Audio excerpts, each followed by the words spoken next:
Ich hoffe, jeder hat sich für den zweiten Teil der Präsentation gestärkt. Dieser Teil geht etwas länger, dann machen wir noch eine kurze Pause und danach den Rest.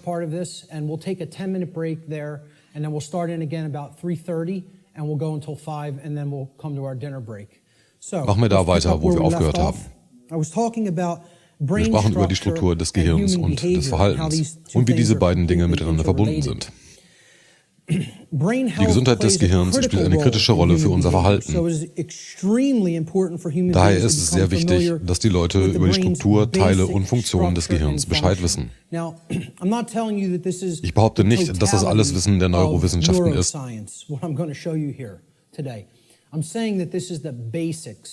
Ich zeige euch die Basis, die Essenz, wie das Gehirn funktioniert. Dies ist also der physiologische Aspekt, wie Bewusstsein arbeitet. Es gibt 3 Hauptbestandteile, die die Struktur des ganzen menschlichen Gehirns ausmachen. Der erste Bestandteil wird das Stamm- oder auch Reptilienhirn genannt. Dieser Teil ist für die grundlegenden Überlebensfunktionen zuständig. Es ist der Teil, der in Aktion tritt, wenn wir im sogenannten Kampf- oder Fluchtmodus sind, wenn es um unser Überleben geht. Aber ebenso regelt es die grundlegenden motorischen sowie Atmungsfunktionen. Der zweite Teil des Gehirns ist über dem Reptilienhirn und wird das limbische System oder auch Säugetiergehirn genannt. Dieser Teil ist für die menschlichen Gefühle zuständig und macht es möglich, dass wir sie körperlich wahrnehmen.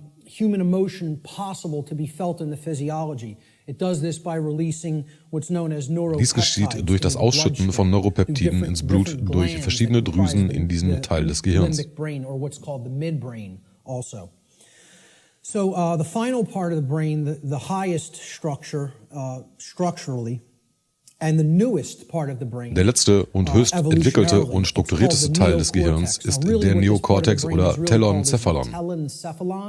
Es ist die graue Masse des Gehirns, die in 2 Hemisphären aufgeteilt ist. Das,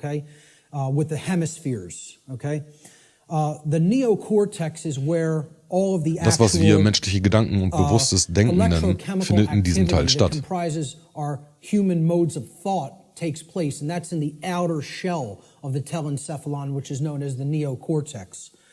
Dieser Teil ist also für alle Arten von menschlichen Gedanken zuständig, also all die Gedanken, die uns vom tierischen Leben abheben.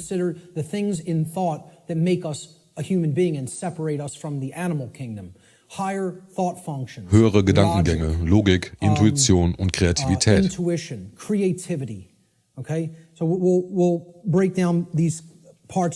Wir sprechen noch mehr über die einzelnen Teile, dazu zeige ich euch auch ein paar Bilder, um das zu verdeutlichen.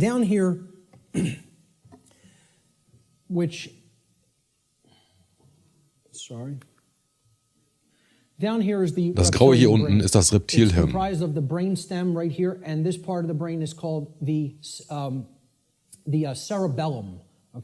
Es ist der Hirnstamm. Dieser Teil des Gehirns ist der Teil mit dem niedrigsten Bewusstsein. Man kann damit nicht denken, es ist der reagierende Teil des Gehirns. Es reagiert auf Stimuli. Es ist der Teil, der auf alle Arten von Stimulation reagiert. Darüber sieht man etwas dunkler den mittleren Teil des Gehirns mit all den verschiedenen Drüsen darin. Das ist das Säugehirn oder limbische System. Alle menschlichen Gefühle werden erst durch diesen Teil des Gehirns möglich.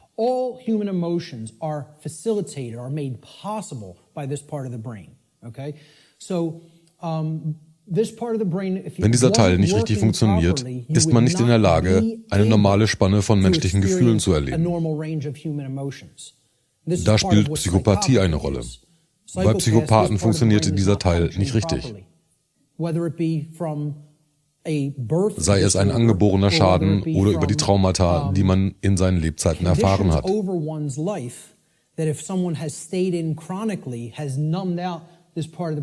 Durch beides kann es passieren, dass man nicht mehr die ganze Bandbreite von menschlichen Gefühlen erleben kann.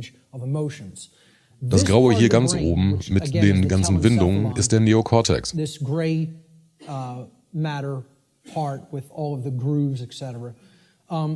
That's the neocortex. Der Neokortex ist die äußere Komponente des Gehirns.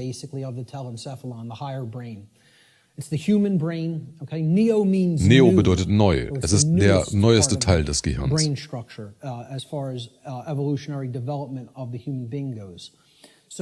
Dieser Teil übernimmt alle höheren Gedankengänge.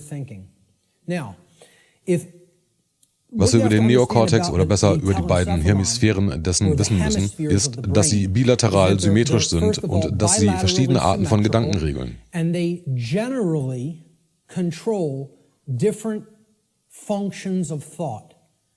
Es ist sicherlich nicht 100%ig.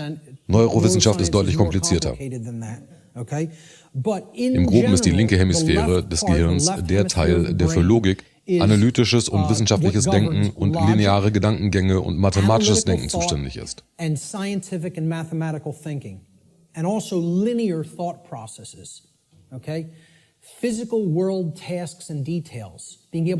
Detail- und analytisches Denken, also Dinge in kleine Teile zerlegen und diese dann analysieren.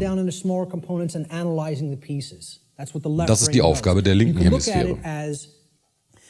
Man könnte es als einen seriellen Prozessor ansehen. Also erst den ersten Teil, dann den zweiten, den dritten und dann können wir das Ergebnis herausgeben. Ein schrittweiser Vorgang. Die rechte Hemisphäre ermöglicht und verarbeitet die menschliche Kreativität.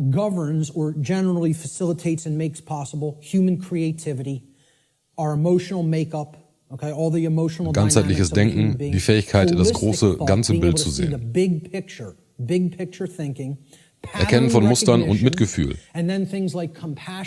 Fürsorge und das Verarbeiten sämtlicher Gefühle. Und ein Großteil von Ethik, obwohl Ethik eine Balance zwischen den beiden beinhaltet.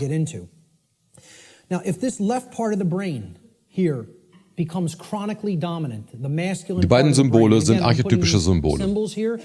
Das rote wird Klinge genannt und steht für das Männliche. Das nach oben zeigende Dreieck. Das nach unten gerichtete Dreieck ist der Kelch, ein Zeichen für Weiblichkeit. Die Klinge ist ein rudimentäres Phallus-Symbol und der Kelch ein rudimentäres Symbol für die Gebärmutter. Es sind auch Symbole für den männlichen und weiblichen Aspekt von Bewusstsein. Die Aufgabe ist es, eine Balance zwischen beiden zu erreichen, hier grün dargestellt. Denn dann arbeiten wir mit maximaler Kapazität. Dann wird volles Bewusstsein und Mustererkennung entwickelt. Damit entsteht dann auch Moral und Ethik innerhalb der Persönlichkeit des Wesens. Wenn die linke Hemisphäre chronisch dominant wird, dann ist der rechte Teil nicht mehr stark genug, um die andere auszugleichen.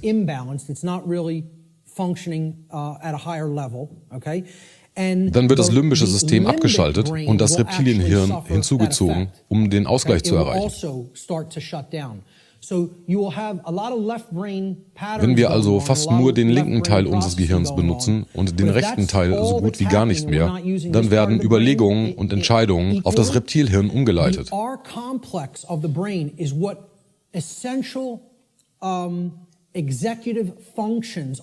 Das heißt, man lebt im reaktiven Modus auf Reize und ist nicht mehr im höheren Denken oder Bewusstsein. Es ist tierisches Bewusstsein.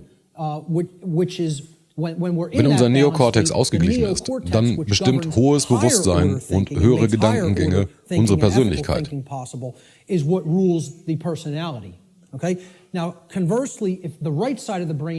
Sagen wir es so, wenn die linke Hemisphäre chronisch dominant ist, bekommt man den Kontrolleur. Das ist die Meistermentalität. Auf der anderen Seite, wenn die rechte Hemisphäre chronisch dominant ist man in Sklavenmentalität. Das ist die Ich akzeptiere alles und werde mich niemals auflehnen Mentalität. Anders gesagt, die New Ager-Mentalität. Wenn die rechte Hemisphäre zu dominant ist, dann passiert das Gegenteilige zu dem vorangegangenen. Das Reptilhirn wird ausgeschaltet und funktioniert nicht mehr richtig. Das Reptilhirn ist wichtig, da es dich aufstehen lässt, wenn man angegriffen wird. Die Kampf- oder Fluchtreaktion. Im Falle einer Gefahr muss man entscheiden, ob man kämpft oder wegrennt. Es ist ein Überlebensinstinkt, der wichtig ist, wenn man in Gefahr ist. Wenn die rechte Hemisphäre dominant ist, dann wird das Reptilhirn abgeschaltet und man erstarrt förmlich und macht nichts, man verteidigt sich nicht. Sie werden von ihren Gefühlen beherrscht. Das limbische System verarbeitet beide Arten von Gefühlen, positive und negative. Mitgefühl und Angst als Beispiel. Alle Art von menschlichen Gefühlen werden in diesem mittleren Teil des Gehirns ermöglicht und normalerweise verarbeitet. Wenn die rechte Hemisphäre dominant ist, ist man im Sklavendenken. Man erstarrt, wird von seinen Gefühlen übermannt und verteidigt sich nicht. Der Neokortex besteht aus 2 Hemisphären. Die linke Hemisphäre ist großteils für logisches und wissenschaftliches Denken zuständig, während die rechte Hemisphäre großteils Kreativität und Mitgefühl regelt. Wenn beide Hemisphären ausbalanciert sind, funktioniert der Neokortex in seiner eigentlichen Rolle als das ausführende Kommandozentrum des menschlichen Gehirns und echte Intelligenz entsteht. Echte Intelligenz ist ein Konzept, was mehr Leute verstehen müssen. Viele setzen Intellekt mit Intelligenz gleich, besonders in der westlichen Kultur. Intellekt ist nicht Intelligenz. Und nochmal, Intellekt ist nicht Intelligenz. Intelligenz beinhaltet mehr als Intellekt. Intellekt ist das Verständnis der linken Hemisphäre. Echte Intelligenz ist ganzheitliches Verständnis. Der ganzheitlich denkende, mitfühlende und kreative Teil zusammen mit dem intellektuellen Teil des Bewusstseins. Man kann es im Wort erkennen. Intelligenz hat Intellekt und Gens, was vom lateinischen Wort genere abstammt. Okay? And gens, G-E-N-C-E, comes from the Latin verb generare. Es bedeutet generieren, erschaffen, kreieren. Damit ist der kreative Teil oder die rechte Hemisphäre gemeint. Es ist also Intellekt plus Kreativität. Logisches Denken plus Fürsorge und Mitgefühl. Das ist echte Intelligenz, ganzheitliche Intelligenz. Die meisten Wesen in unserer Gesellschaft sind nicht in echter Intelligenz. Es überwiegt entweder die eine oder die andere Seite. Lasst uns genauer ansehen, wie sich das manifestiert. Wenn die linke Hemisphäre chronisch dominant wird, übernimmt das Reptilhirn Funktionen über Entscheidungen. Damit wird die Person von Selbstsucht und Grundtrieben dominiert und entwickelt eine Persönlichkeit, die auf Dominanz und Kontrolle basiert. Wenn die rechte Hemisphäre chronisch dominant wird, übernimmt das limbische System die Funktion von Entscheidung und die Persönlichkeit wird von seinen eigenen Gefühlen dominiert und entwickelt eine Persönlichkeit, die auf Unterwürfigkeit und Naivität basiert. Eine Sklavendenken-Mentalität. Die Spaltung des Individuums. Das ist besonders wichtig, da es nicht nur eine Spaltung in dem Bewusstsein, sondern auch in der Weltsicht des Individuums herbeiführt. Wie wir uns selber in der Welt sehen und die Beziehung zu anderen in der Welt. Ich nenne das die mentale Spaltung. Es hebt hervor, was passiert und wie wir denken, wenn bestimmte Unausgeglichenheit vorhanden ist. Wenn wir in einer solchen Spaltung sind, und der Großteil der Menschheit ist es bereits. Wenn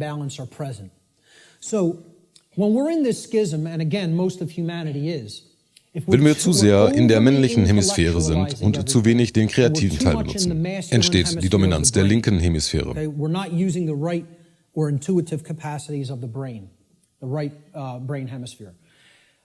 Das kann dann zu Folgendem führen. Starrer Skeptik. Was haben wir darüber nochmal gesagt?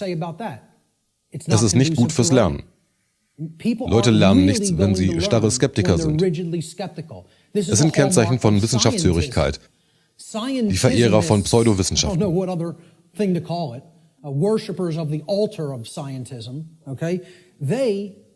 Die meisten davon sind starre Skeptiker, da sie rein intellektuell denken. Sie sind nicht wirklich intelligent. Der kreative Teil fehlt in ihrer Persönlichkeit. Atheismus ist ebenfalls eine Erscheinung von dominanten linken Hemisphären, da es alle spirituellen Bereiche verleugnet. Es gibt keinen Geist. Das Universum ist ein großer Zufall. Von da aus bekommt man dann Dinge wie Solipsismus. Leute fragen, ob Solipsismus nur bei der Dominanz der rechten Hemisphäre vorkommt. Nein, es gibt es auch bei einem Ungleichgewicht der linken Seite ebenfalls.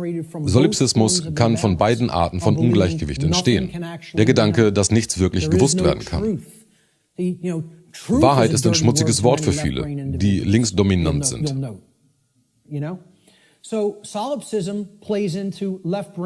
Alles Gesagte und oben Aufgezählte führt unausweichlich zu den Dingen hier unten.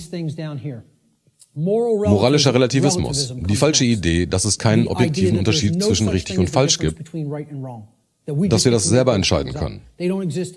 Es ist nicht in der Natur festgelegt, sondern wir können entscheiden, was richtig und was falsch ist.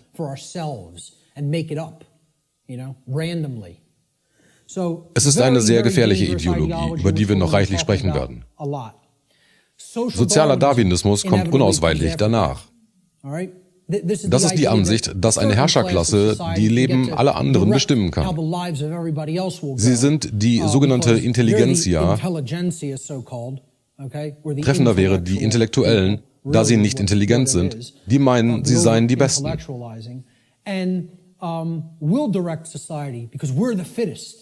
Während Darwins widerlegte Theorien besagen, dass der Stärkste überlebt, so besagt sozialer Darwinismus, dass der Rücksichtsloseste dominiert. Und viele Leute denken, dass das die sogenannte natürliche Ordnung ist. Dabei könnte nichts weiter von der Wahrheit entfernt sein. Was es ist das psychopathische Chaos. Es hat nichts mit Natur oder Ordnung zu tun. Es ist das exakte Gegenteil davon. Das sind auch Kennzeichen von dunklen Okkultisten. Ich sollte etwas Ahnung davon haben, da ich für fast eine Dekade Priester in dieser Religion war. Ein paar Dinge weiß ich über Satanismus. Moralischer Relativismus ist einer der Eckpfeiler von Satanismus. Sozialer Darwinismus ebenso wie Eugenik wird hochgehalten und geschätzt im Satanismus.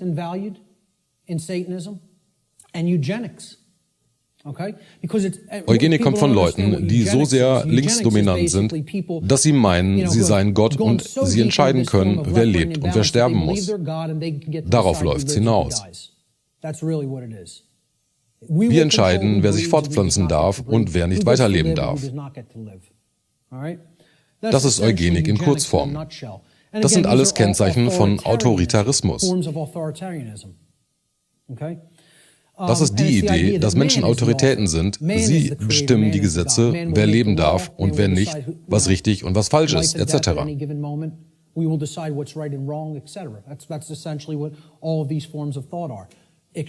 Das ist die extreme Dominanz der linken Hemisphäre. Und ich war so. Jahrelang. Sehen wir uns nun die andere Seite an. Wenn die rechte Hemisphäre dominant ist, haben wir eine ähnliche Entwicklung, aber in eine andere Richtung. Das Gehirn ist unausgeglichen, daher ist die Person nicht in einem hohen Bewusstsein. Sie sind völlig bewusstlos, was in ihnen und um sie herum vorgeht. Aber die Manifestation ist das Gegenteil des vorher Besprochenen. Wenn die rechte Hemisphäre chronisch dominant ist, führt das zu Naivität. Man akzeptiert alles, was aus autoritären Quellen stammt, ohne es zu überprüfen. Blinder Glaube. Man glaubt an die nächstbeste Religion, die daherkommt. Man muss ihnen nur erzählen, was sie hören wollen, und sie werden es glauben. New Ager sind üblicherweise in dieser Kategorie. Leute, die Regierungen vertrauen, gehören ebenfalls dazu. Es geht insgesamt darum, Herren und Sklaven zu kreieren. Deswegen wird diese Spaltung von den Kontrolleuren gemacht, instand gehalten und weitergeführt. Religiöser Extremismus. Das ist ein Markenzeichen von dominanter rechter Hemisphäre. Solipsismus. Es gibt so etwas wie Wahrheit nicht. Ein Gefühl der Unwürdigkeit, Selbstverachtung. Das Akzeptieren von Befehlen von anderen Leuten. Befehlsempfänger. Darüber kommt noch eine ganze Sektion später. Wir kommen noch dazu, dass es das Gegenteil von tugendhaft ist. Zu glauben, dass Befehle zu befolgen eine Tugend ist, ist Nonsens. Befehle zu befolgen führt zu allen Arten von Bösem und Chaos. Wenn man Befehle befolgt, ohne selber nachzuprüfen, ob sie moralisch sind oder nicht. Die Dominanz der rechten Hemisphäre erzeugt einen willentlichen Sklaven, während die Dominanz der linken Hemisphäre einen psychopathischen Meister kreiert. Es sind alles Arten von Gedankenkontrolle. Es ist ein weiterer Aspekt, wie Gedankenkontrolle funktioniert. Die Herrscherklasse hält diese Spaltung und Gedankenkontrolle aufrecht. Ihnen ist egal, welcher Form von Unausgeglichenheit es wird. Wenn einige auf der einen Seite und einige auf der anderen Seite sind, dann spielt sie die Dynamik gegeneinander aus. Und damit hält man die Welt weiter unter Verschluss. Sehen wir uns nun die Spaltung der Weltsicht an, die Hand in Hand mit der Spaltung des Gehirns eingeht. Weltsicht meint genau das, wie du die Welt siehst, dich darin siehst und andere siehst. Wenn die linke Hemisphäre chronisch dominant ist, entsteht ein Weltbild, was von Zufall geprägt ist. Und das wiederum ist ein Kennzeichen von Pseudowissenschaftsführigkeit. Diese Welt und das ganze Universum ist ein großer Zufall und es gibt keinen Zweck. Alles entstand zufällig aus einer Singularität und hat keinerlei Sinn. Es gibt keinen Schöpfer. And I'll tell you everything else that happened after that. But you got to give me that one, And I have some bridges to sell you, So, es gibt keine darunterliegende Intelligenz in der Natur. Die Natur ist tot. Darum geht es. Die Natur ist tot. Eine tote Maschine, die ohne Grund existiert. Es gibt auch keinen Geist oder spirituellen Bereich. Schon gar keine Naturgesetze. Denn um die Naturgesetze zu akzeptieren, muss man akzeptieren, wer sie eingesetzt hat. Ich befrage Leute, ob sie meinen, dass es objektive Wahrheit gibt, und 2/3 der Leute meinen, es gibt so etwas nicht. Sie glauben nicht, dass es sowas wie objektive Realität, Moral oder Wahrheit gibt. Diese Leute meinen, dass diese Dinge relativ sind und wir uns das aussuchen können. Ich habe eine kleine Umfrage gemacht, in der ich Leute nach diesen Dingen gefragt habe.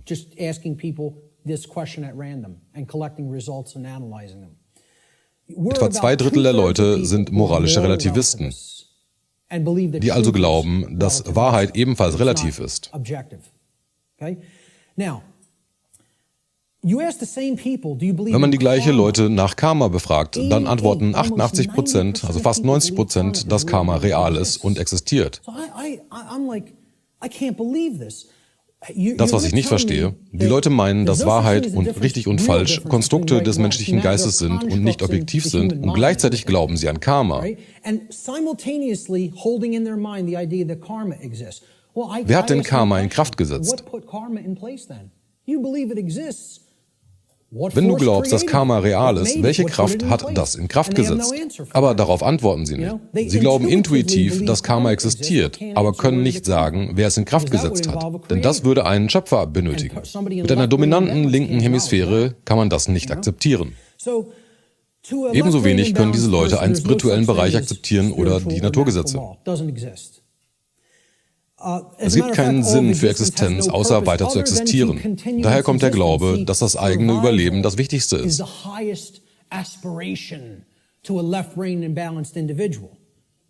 Aber richtig und falsch ist unwichtig, denn ich entscheide, was richtig und falsch für mich ist, wenn meine linke Hemisphäre sehr dominant ist. Falsch ist, was mich negativ beeinflusst. Es gibt keine objektive Moral. Es ist alles subjektiv. Für sie hat nichts einen tieferen Sinn. Wenn das ganze Universum ein großer Zufall ist, was kann denn dann einen tieferen Sinn haben? Ohne Schöpfer gibt es keinen tieferen Sinn. Überleben ist also der einzige Sinn im Leben. Und genau damit hat man den Beweis, dass sie im Reptilhirn denken.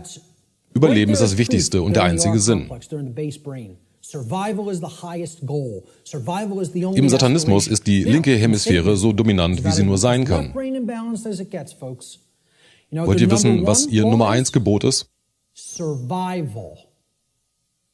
Überleben ist das höchste Gebot. Das hören wir im Darwinismus ebenfalls. Das ultimative Ziel eines Wesens ist das Überleben.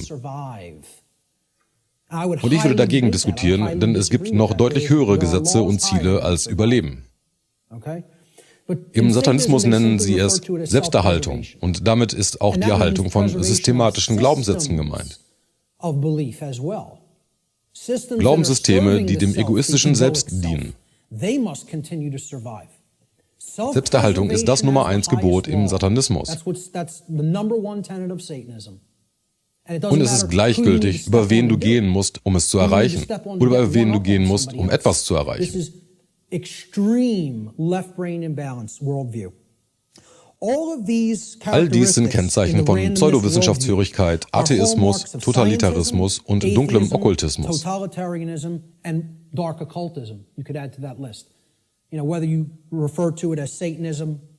Es ist ein Kennzeichen von dunklem Okkultismus. Auf der anderen Seite, wo die rechte Hemisphäre dominant ist, entsteht Determinismus. Determinismus entsteht, wenn die rechte Hemisphäre dominant ist und es hat folgende Kennzeichen: Hilflosigkeit, Religiosität und die Ablehnung von freiem Willen. Diese Weltsicht führt zu einer Gesellschaft von blinden Befehlsempfängern und willigen Sklaven, die ihren Zustand als ihr Schicksal akzeptieren. Kennzeichen der deterministischen Weltsicht. Gott kontrolliert alles in der Schöpfung. Nichts passiert durch Zufall. Es gibt keinen freien Willen.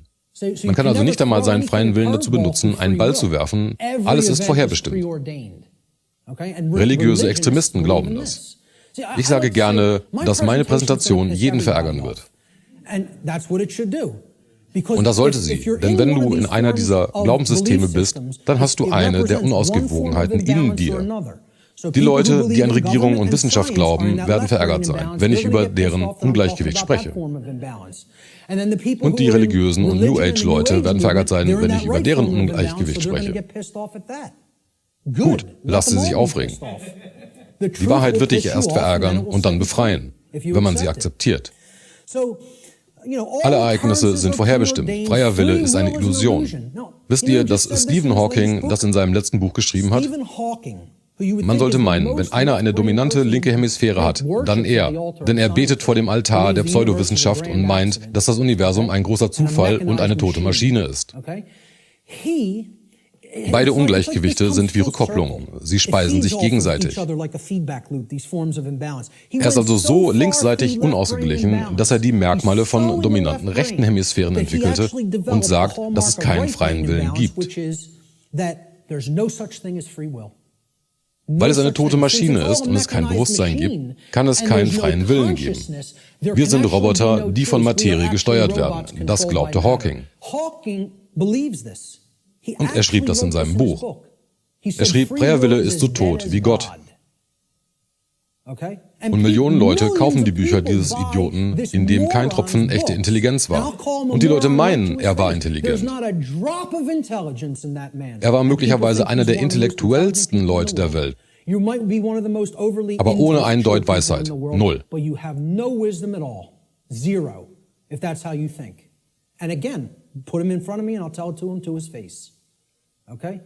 Die Leute glauben sogar, dass er clever ist.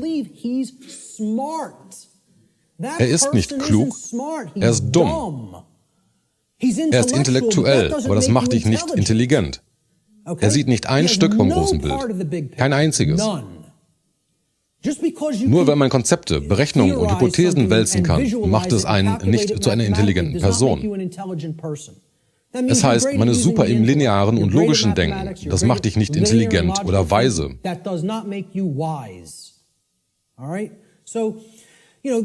Der nächste Punkt im Determinismus ist, da Gott alles kontrolliert, ist Wandel unmöglich. Menschen haben keine Macht, um Wandel zu erreichen. Alles ist so, weil Gott es so gemacht hat. So denken Deterministen.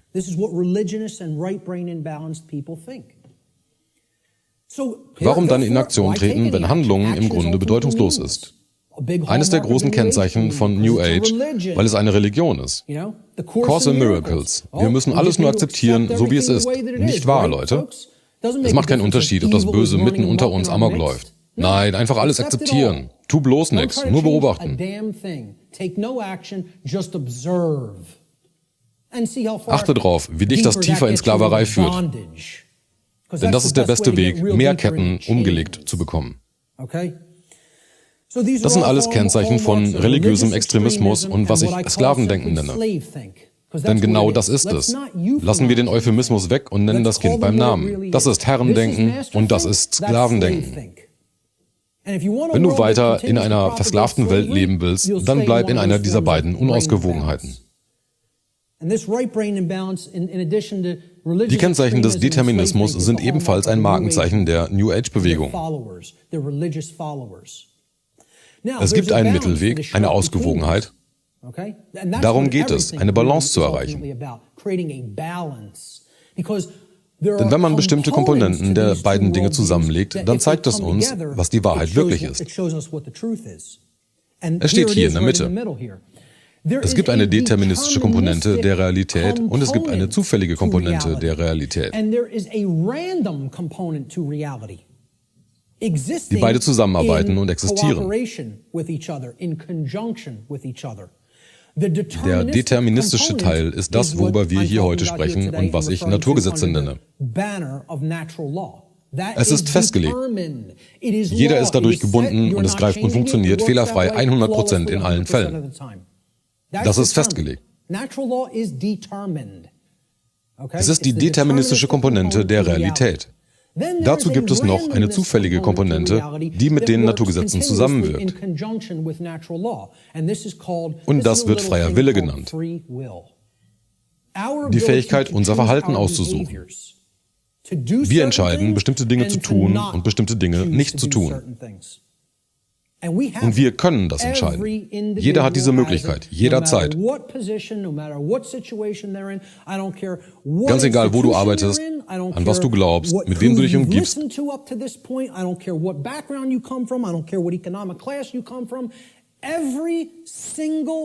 Jeder, der selbstständig denken kann, hat diese Möglichkeit jederzeit.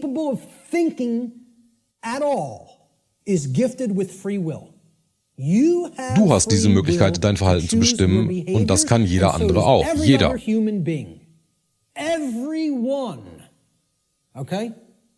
Das ist ein Geschenk des Schöpfers. Keiner kann jemand anderen tun lassen, was er möchte, wie ein Roboter. Aber es gibt Leute, die das versuchen.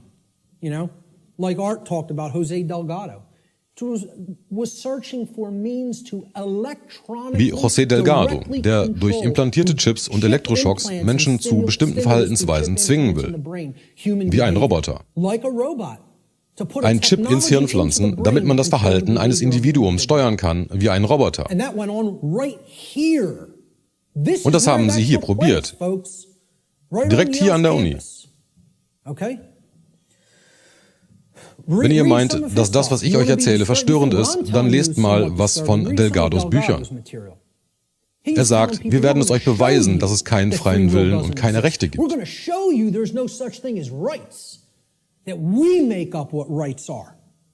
Er ist der Meinung, dass die Herrscherklasse bestimmen kann, was ein Recht bzw. richtig ist und es den Leuten aufzwingen darf. Und sie arbeiten daran. Eine Buchempfehlung von Jim Keith, Massenkontrolle, wie man menschliches Bewusstsein formt.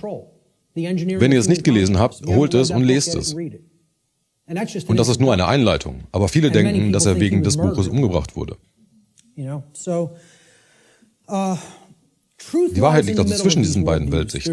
Es gibt eine deterministische Komponente, Naturgesetze genannt, und eine zufällige Komponente namens freier Wille. Die freie Entscheidung, was wir tun. Lasst uns nun über die andauernde Diskussion über menschliche Natur im Gegensatz zu Erziehung sprechen. Und schon mal als Vorwarnung, das wird alle aufregen.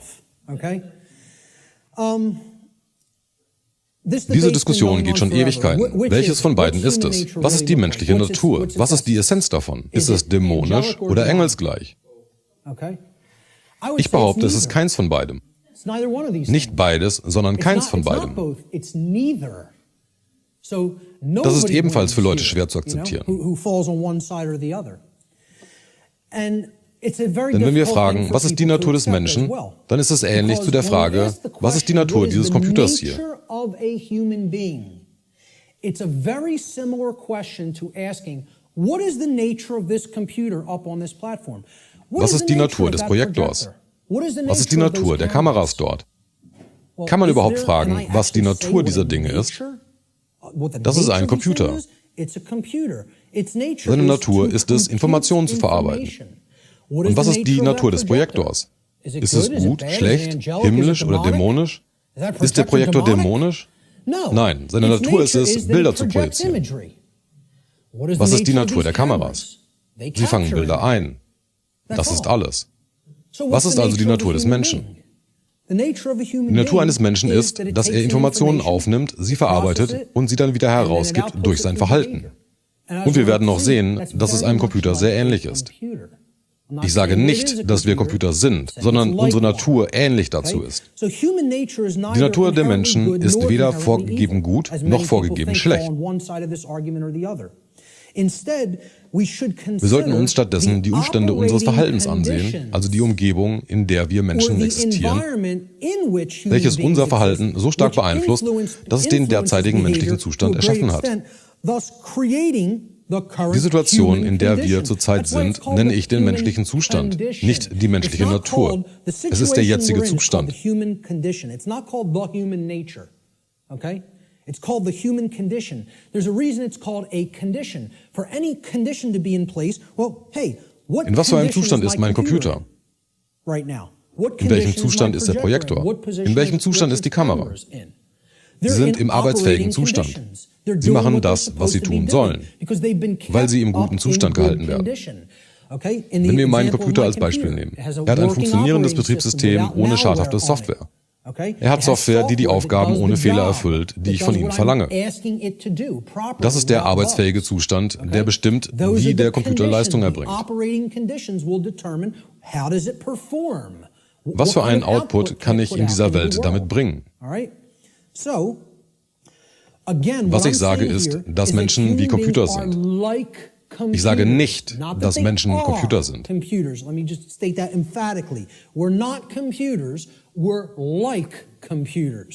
Aber wir sind ihnen ähnlich, denn wir sind programmierbar. Das ist die Natur des Menschen. Wer hat je gehört, dass jemand über die menschliche Natur sagt, dass wir Menschen programmierbar sind?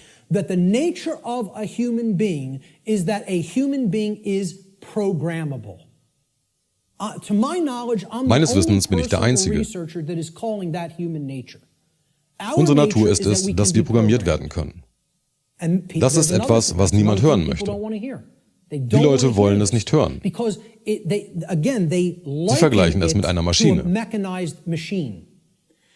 Und nochmal, ich sage nicht, dass wir Menschen Computer sind, sondern ich sage, dass wir Menschen wie Computer programmierbar sind.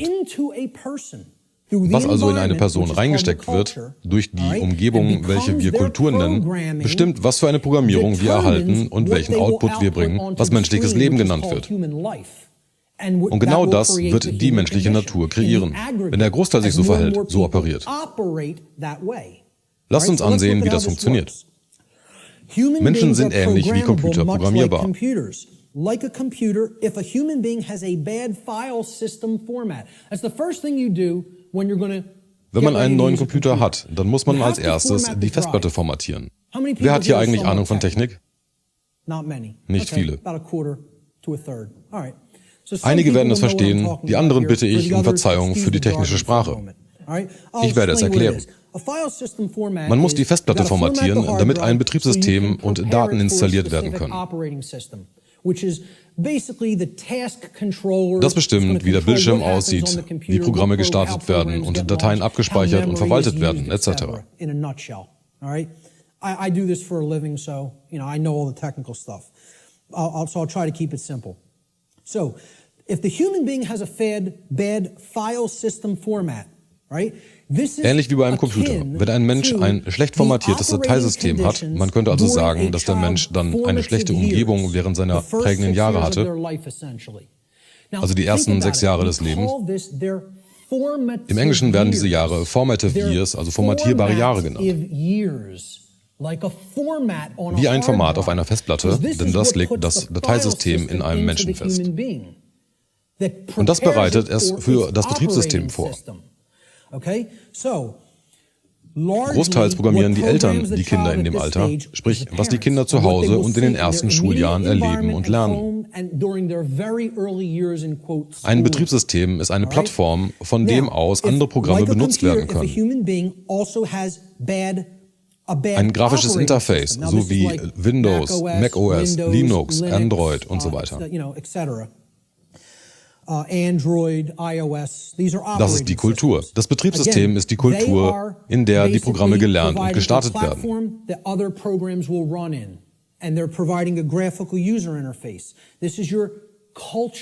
Wenn man nun als Mensch ein schlechtes Betriebssystem hat, also in einer schlechten Umgebung aufwächst, wird sich das ebenfalls negativ auf das Ergebnis auswirken.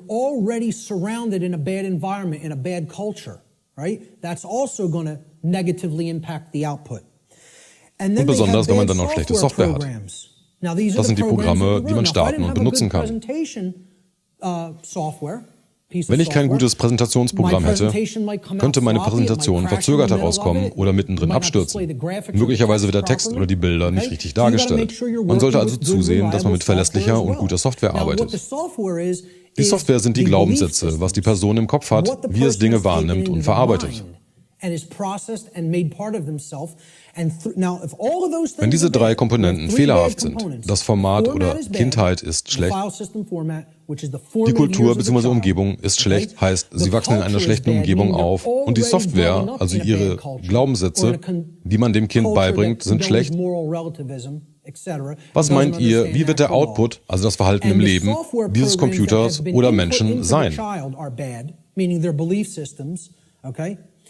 What do you think the output of that quote computer is going to be like? Wird es gut sein oder Is chaotisch? it going to be chaotic? If I screw up my system's hard drive format, if I put an operating system that is like at alpha state and it's not ready for prime time, Meint ihr, wenn das Dateisystem auf meiner Festplatte fehlerhaft ist und das Betriebssystem ebenfalls, nicht dann noch schlechte Programme darauf installiere, dass der Computer dann zuverlässig seine Aufgaben erfüllen wird? Viel Glück dabei.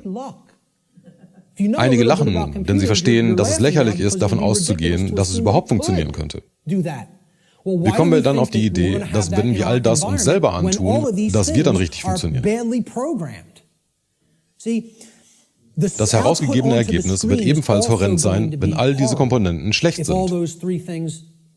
That determine how the system works are also bad. So it will Es wird dazu beitragen, dass es auf breiter Ebene immer schlimmer wird. Wie bei einem Computer wird das Verhalten eines Menschen großteils von seiner Programmierung abhängen, also der Qualität der Informationen, die man eingibt, um ihm zu ermöglichen, sie zu verarbeiten und herauszugeben. Die Qualität der Informationen, die man reinsteckt, wird die Qualität der Informationen, die man wieder rausbekommt, bestimmen. Wie bei einem Computer. Gibt man Müll rein, bekommt man Müll raus. Wenn man Qualität reingibt, bekommt man Qualität raus. Das heißt, man bekommt das Ergebnis, wie man es gerne haben will. Man kann also Informationen korrekt und effizient verarbeiten.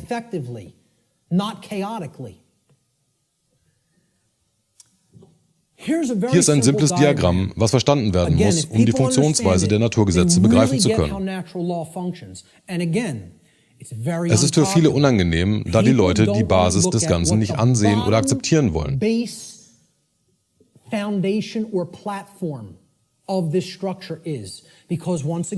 Viele sind verärgert, wenn man ihnen sagt, dass Wissen dafür notwendig ist, denn sie meinen, sie können erreichen, was sie wollen, ohne die notwendigen Anforderungen erfüllt und erreicht zu haben.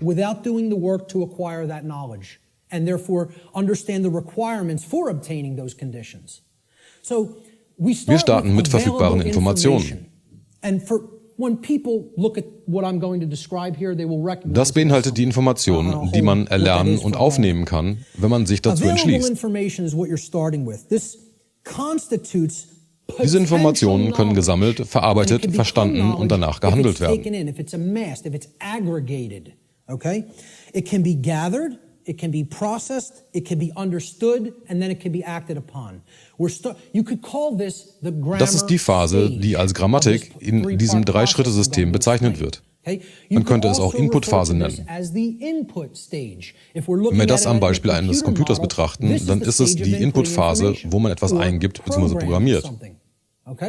Der nächste Schritt ist dann, nachdem man die Informationen aufgenommen und verstanden hat, dass man die Bedeutung und das Muster erkennt und begreift.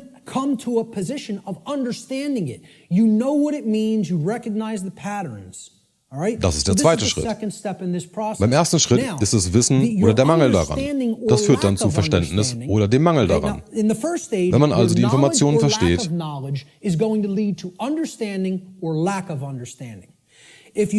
have understanding present, your decision-making processes are going to be in dann kann man harmony sich with what you say entscheiden, you was man want. wirklich haben will. Okay? You're going to understand, Hier ist, was ich will, here's what und das I sind die want. Anforderungen, This is um es what's zu bekommen, necessary to es zu get that, kreieren, to es make zu that manifestieren. happen, to manifest Das it. ist Verständnis. That's understanding. It's a Es ist der Entscheidungsfindungsprozess, der im Gehirn stattfindet.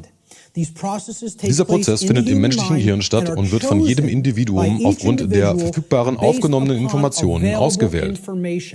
Wenn nun Informationen nicht vorhanden sind oder geheim gehalten oder man überredet wird, dass man sie sich nicht ansieht,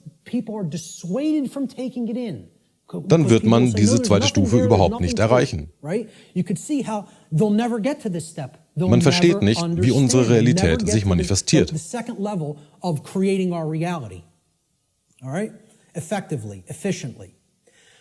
Der dritte Schritt dieses Vorgangs ist das Verhalten, wofür man sich aufgrund des erlangten Verständnisses entscheidet. Das ist die Aktionsphase. Each individual's behavior, the behaviors that they choose through their own free will, is based upon Das the Verhalten eines quality jedes of their Individuums, wofür man sich decision-making entschieden hat processes zu that are happening tun, within fundiert auf der the mind. Qualität ihres Entscheidungsfindungsprozesses, der im Verstand des Wesens stattfindet, welcher seinerseits auf der Qualität des Wissens basiert. Die Leute meinen, dass Weisheit nichts mit Verhalten zu tun hat, dass es sich nur um Wissen dreht. Das stimmt nicht. Weisheit ist nicht Wissen oder Verständnis, sondern Handlung. Weisheit ist Aktion. Es ist Wissen und Verständnis, was angewendet wird. It is knowledge and understanding that has been applied. Anwendung. Das Programm, was man ausführen will, was man im Betriebssystem ausführen will, was auf der zuvor formatierten Festplatte installiert wurde.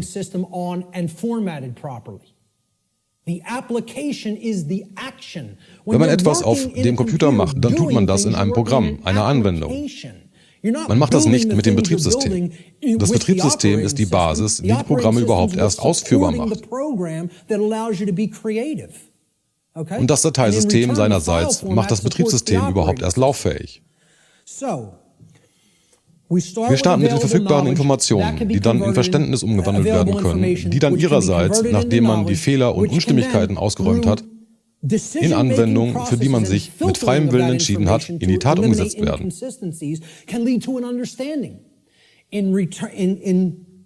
Continuation, the understanding can then lead through our free will decision-making processes to be converted into behavior, into action in the world. Wenn es richtig mit Moral und Ethik gemacht wird, ist es Weisheit. When it's done with morality and ethics in mind, it's wisdom. Wenn das ohne das gemacht wird, ist es fehlerhaft und führt zu mehr und mehr Chaos. Auf diesen 3 Schritten basierend wird etwas erzeugt. Man schafft etwas in der physischen Manifestation. Das manifestierte Ergebnis basiert auf dem angesammelten Verhalten. So, the manifested reality is based upon the aggregate behavior. Niemand manifestiert die Realität alleine. Wir tun das zusammen. Das ist eine weitere Täuschung der New Age-Bewegung. Als Ganzes erzeugen wir die gemeinsame manifestierte Realität. All das Verhalten, was wir so tun, erzeugt die Realität, die wir erleben. Ordnung oder Chaos, das, was wir wollen oder das, was wir nicht wollen. Das hängt davon ab, ob jemand das Wissen aufgenommen und richtig verarbeitet hat, um zum Verständnis zu kommen und sich für das richtige Verhalten entschieden hat und danach handelt. Die Qualität des Zustands, sprich Lebensqualität jeder Gesellschaft, basiert auf dem angesammelten Verhalten der Menschen innerhalb der Gesellschaft. So entsteht unsere Realität. Alles, was wir in unserem Leben erleben. Es ist ein simpler 3-Schritte-Prozess, der das Ergebnis manifestiert.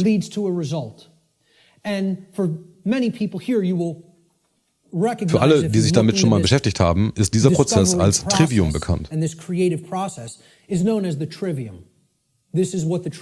den alten Kulturen wurden die ersten 3 Schritte, Wissen, Verständnis und Weisheit, als Trivium gelehrt.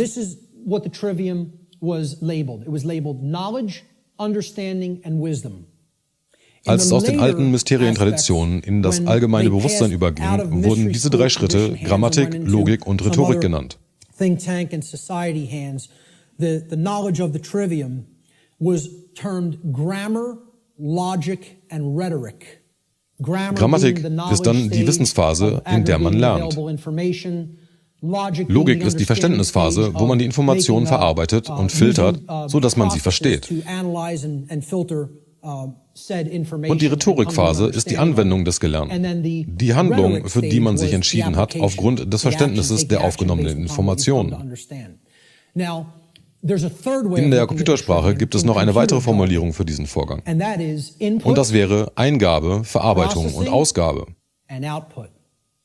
Und dann bekommt man das Ergebnis auf dem Bildschirm, was wir Leben nennen.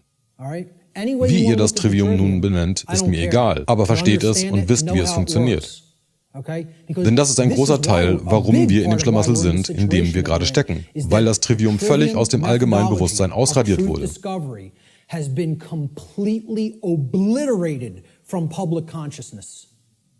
Völlig ausgelöscht. Wie viele haben den Begriff Trivium überhaupt schon mal gehört? Wenn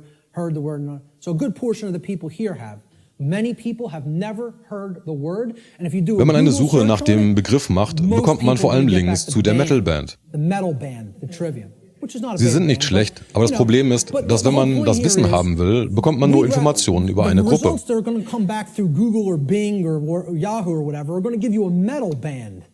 Aber nicht die klassische Lernmethode. Die Herrscherklasse wollen dieses Wissen komplett aus dem Bewusstsein tilgen und tunlichst vermeiden, dass man das begreift und lernt. Genau deswegen wurde das aus dem Lehrprogramm der Schulen entfernt. Und solange die Gesellschaft so bleibt, wie sie ist, wird sie auch niemals wieder in das Lehrprogramm aufgenommen. Eine kurze Anekdote dazu. Als ich in die Highschool ging, und ich danke Gott dafür, dass ich in diese Schule ging, denn sie hämmerten Latein und Griechisch in ein. Das Latein und Griechisch hast du gelernt, wenn du auf meiner Schule warst. Der Rest ist eine andere Geschichte.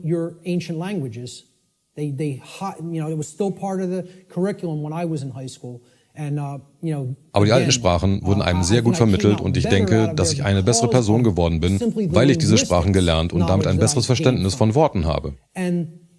Wir lasen Cäsars Kriegstagebücher und mussten sie übersetzen. In einem Eintrag hat er einen seiner Centurios absolut zur Schnecke gemacht, während sie durch das jetzige Frankreich zogen.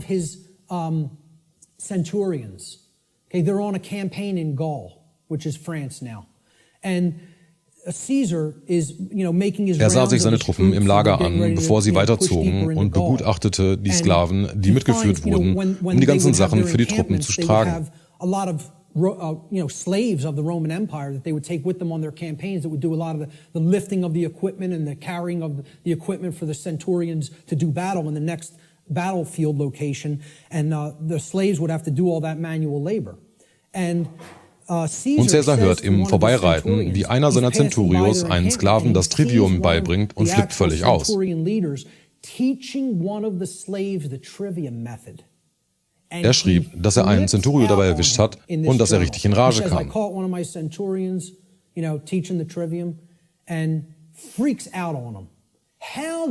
Wie kannst du es wagen, einem Sklaven unsere Methode des Lernens beizubringen? Bald werden sie keine Sklaven mehr sein wollen.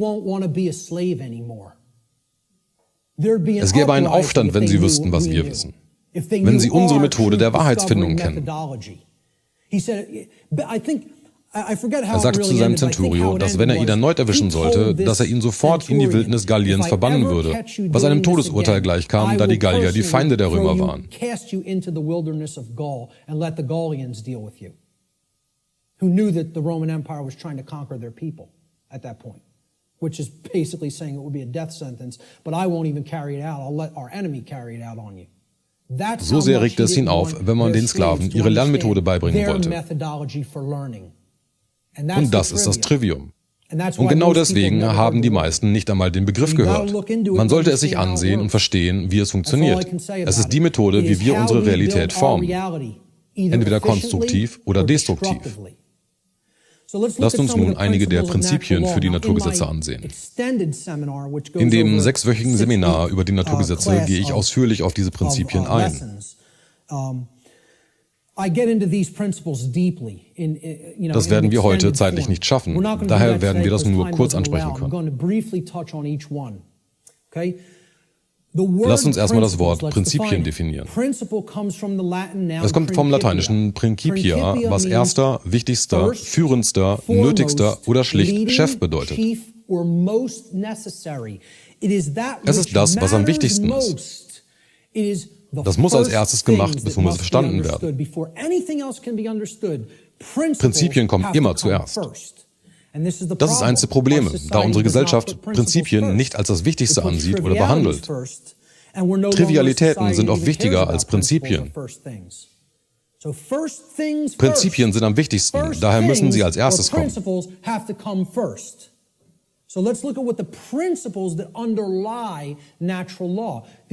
Aber leider können die meisten nicht einmal definieren, was Prinzipien sind.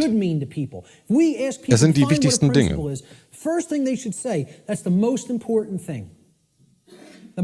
In dem ausführlichen Lehrgang habe ich die Leute gefragt, was ihnen am wichtigsten ist, und kaum einer hat Prinzipien geantwortet. Very few responded with principles. Most people responded with saying that people were the family. Die häufigste Antwort waren Leute bzw. Familie. Das familiäre Band war den meisten wichtiger als die Prinzipien. Einige Leute werden nun sagen, wie kalt bist du denn, Mark? Das ist eiskalt. Ich sage euch, dass das familiäre Band weniger wichtig ist als Prinzipien.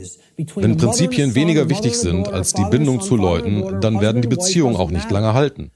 As much as principles. I'm not telling you they don't matter at all. I'm telling you you have to put principles first.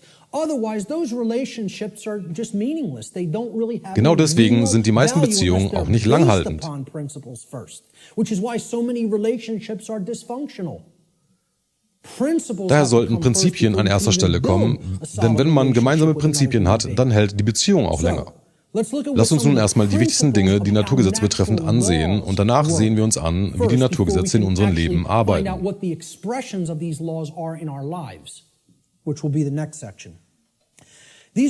Ich nenne das die allgemeinen Prinzipien der Naturgesetze.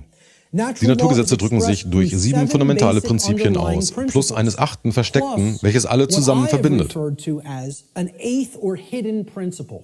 Which you hear very few other researchers, even people who are studying this from the occult perspective. Darüber sprechen sehr wenige andere Forscher, egal aus welchem Bereich sie kommen. Die meisten lassen das 8. weg. An all-encompassing principle, which I'll get to last here.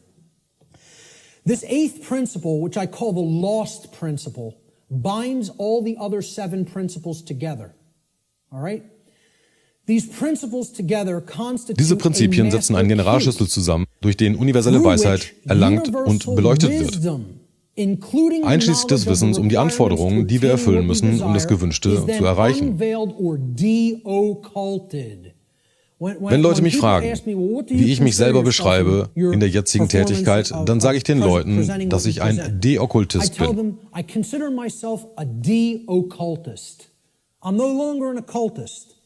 Ich bin kein Okkultist mehr, sondern ich lüfte das Geheimnis des geheimen Wissens.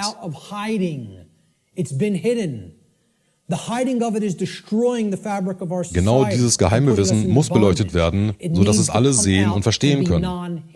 Es ist eine moralische Verpflichtung, diese Informationen der Öffentlichkeit zu bringen. Because we're not in a position where we could wait longer. We're at the precipice. Okay? There is Dies sind die 7 allgemeinen Prinzipien der Naturgesetze. To bring this information to the public now. Okay? So, I consider myself a de-occultist. One who takes things out of hiding and presents them openly. Wer sich mit Okkultismus auskennt, wird diese als die hermetischen Prinzipien kennen. Many people who have studied some variants of occultism may recognize these as what are known as the hermetic principles. Hermetic essentially comes from Hermes. Hermetik kommt von Hermes Trismegistus, Hermes dem dreifach Größten, wie er in den alten griechischen Mysterientraditionen genannt wurde. Greek mystery traditions. Okay? Es war der Bote der Götter und brachte die Weisheit der Götter der Menschheit. In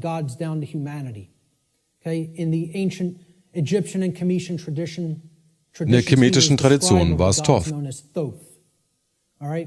Die hermetischen Tradition wird deswegen so genannt, weil sie hermetisch verschlossen ist, genau wie die Naturgesetze. Natural law is hermetically sealed. It is binding principles that are immutable. They are laws that are in operation that cannot be changed. Hence, they are hermetically sealed. So, these 7 general Mentalismus ist das erste Prinzip. Aktion, Reaktion ist das zweite Prinzip. Vibration ist das dritte Prinzip. Polarität ist das vierte Prinzip. Rhythmus ist das fünfte Prinzip. Das sechste Prinzip ist Ursache-Wirkung. Ursache-Wirkung ist ein großer Teil. Darüber sprechen wir noch ausführlicher. Und Geschlecht. Ich werde diese nun beschreiben und wir werden kurz darüber sprechen. Mentalismus besagt, dass alles im Universum eine Manifestation des Geistes ist. Alles ist Gedanke, das heißt, dass jede Aktion ein Gedanke vorausgeht. Has to be a result of a mental state which preceded it. Everything. For anything to exist, thoughts had to form first, and then they formed the physical reality after. Das Universum selber ist ein mentales Konstrukt des Schöpfers. Gedanken führen zur Manifestation von Dingen und Ereignissen. Thoughts create conditions. Thoughts create things and conditions. They cannot just magically manifest themselves. Thought comes first. Gedanken kreieren unseren Zustand der Existenz und die Qualität unserer Erfahrung hier auf der Erde. Daher seid verantwortungsvoll für alles, was ihr kreiert, indem ihr verantwortungsvoll seid im Denken. Denn das, was wir denken, treibt uns zu Verhalten.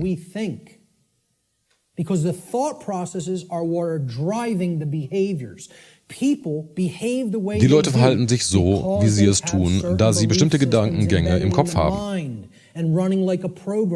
Ihre Gedanken und Gefühle treiben sie zu den Handlungen an. Die Handlungen werden sich nicht einfach magisch verändern. Die Gedanken und Gefühle müssen sich zuerst verändern, denn sie sind die treibende Kraft für die Handlung. Dann verändert sich die Realität. Und Leute wollen das nicht hören. Sie wollen nicht hören, dass, wenn du die Realität verändern willst, dass du deine eigenen Gedanken dann als erstes verändern musst. Denn deine Gedanken passen nicht zu dem, was du sagst, was du haben willst. Oftmals ist es das genaue Gegenteil. Aktions-Reaktionsprinzip. Das, was darüber ist, ist dem darunter ähnlich. Das darüber meint den Makrokosmos und das darunter den Mikrokosmos. Wie im Großen, so im Kleinen, oben wie unten, innen wie außen. Der Makrokosmos, also die große Arkana, das Große, das Ganze. Und der Mikrokosmos, die kleine Arkana, das sehr kleine, die kleinen Teile, die zusammen das Große ergeben, sind Reflexionen voneinander. Sie können nicht voneinander getrennt werden. Das Universum ist holographisch. Es ist auf allen Ebenen und Skalierungen sich selbst ähnlich.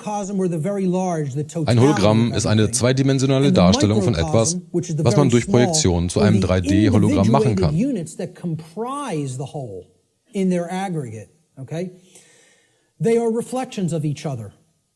Wenn man ein Hologramm klein schneidet, in 4 Teile, dann hat man 4 Hologramme, die das ganze Bild zeigen.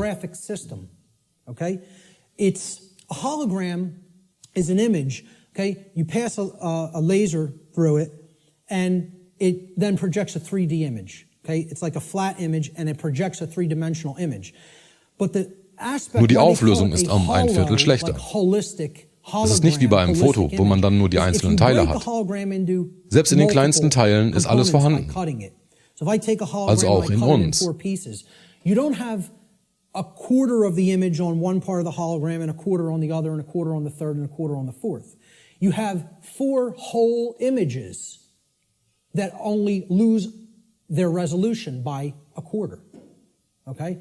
So everything is contained in all das Universum ist in uns und wir sind in ihm. Wenn man weiß, wie man selber funktioniert, dann versteht man besser, wie das Universum funktioniert. And the entire universe is like an individual. They're reflections of each other. Genauso andersherum. Wenn wir die großen Gesetze des Kosmos lernen, dann lernen wir auch, wie unser Bewusstsein im Individuum funktioniert. Similarly, to learn the macrocosmic laws will help us to learn the way that consciousness within the individual functions. Diese beiden Dinge können nicht getrennt werden. And once again, as I said near the beginning, genau das ist das okkulte Wissen. Es ist das Wissen, wie das einzelne Bewusstsein, der Mikrokosmos, arbeitet und die Naturgesetze, der Makrokosmos. Fraktale sind sich selbst ähnliche mathematische Muster, wie zum Beispiel die Fibonacci-Sequenz, welche sich endlos in der Natur wiederholt. These are self-similar mathematical generated patterns. Okay, we see this through things like Fibonacci sequence in mathematics, and this is repeated endlessly throughout nature. Okay, so you look at the Wenn man sich die Struktur eines Atoms ansieht, merkt man, dass es ähnlich zu einem Sonnensystem ist, welches ihrerseits ähnlich zu einer Galaxie ist. Sie funktionieren ähnlich. Wenn man weit genug weg ist, dann sieht man, wie sich das Muster wiederholt. Ich empfehle den Kurzfilm Powers of 10 oder auf Deutsch Hoch 10.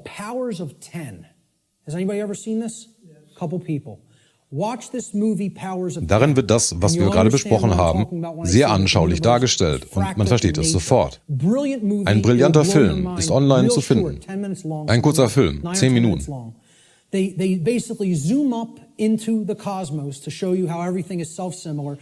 zoomen heraus in den Kosmos und dann zoomen sie wieder herein. Dadurch werden die sich wiederholenden Muster erkennbar. Okay, and the subatomic level. So, the universe is both holographic, meaning that the whole is contained. Das Universum ist also holographisch. Das heißt, das Kleinste hat alles in sich und es ist wie ein Fraktal sich selber ähnlich. Das Prinzip der Vibrationen besagt im Grunde, dass es so etwas wie Stillstand nicht gibt.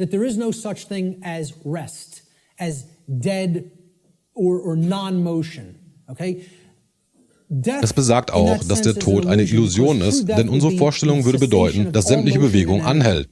Das ist aber nicht möglich. Man kann keinen einzigen Ruhepol im ganzen Universum finden. Eine kurze Anekdote. Meine Freundin Barb gibt sich Mühe, die anderen Leute auf der Arbeit zu erleuchten. Sie sprach beim Essen mit den anderen Schwestern und sagte,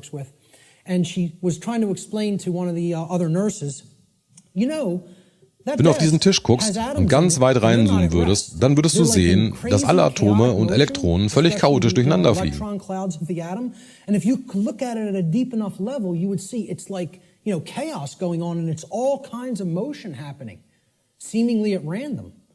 Die anderen Schwestern meinten nur, Barb, du bist so verrückt. Ich frage mich, wie kann man es durch die Krankenschwesternschule schaffen, ohne sich den Aufbau und die Funktionsweise eines Atoms anzusehen?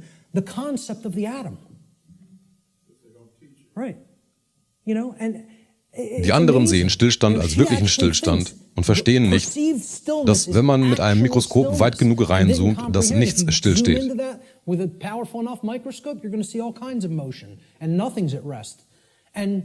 Und sie dachte, dass Barb die Bekloppte ist, weil sie es versuchte, ihr das beizubringen. Es gibt keinen Stillstand, gibt es nicht. Wenn etwas existiert, dann bewegt es sich. Auf der fundamentalsten Ebene ist das Universum und alles, was es enthält, pure vibrierende Energie, die sich auf verschiedene Art manifestiert.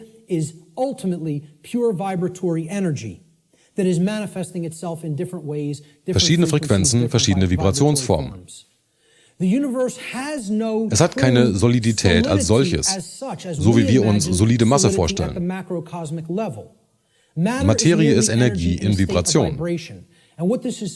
Die Wissenschaften kommen nun langsam auch auf dieses Konzept und versuchen es der Öffentlichkeit beizubringen.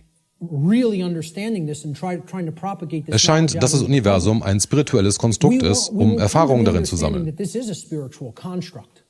Um Erfahrungen zu sammeln, zu lernen und im Bewusstsein zu wachsen.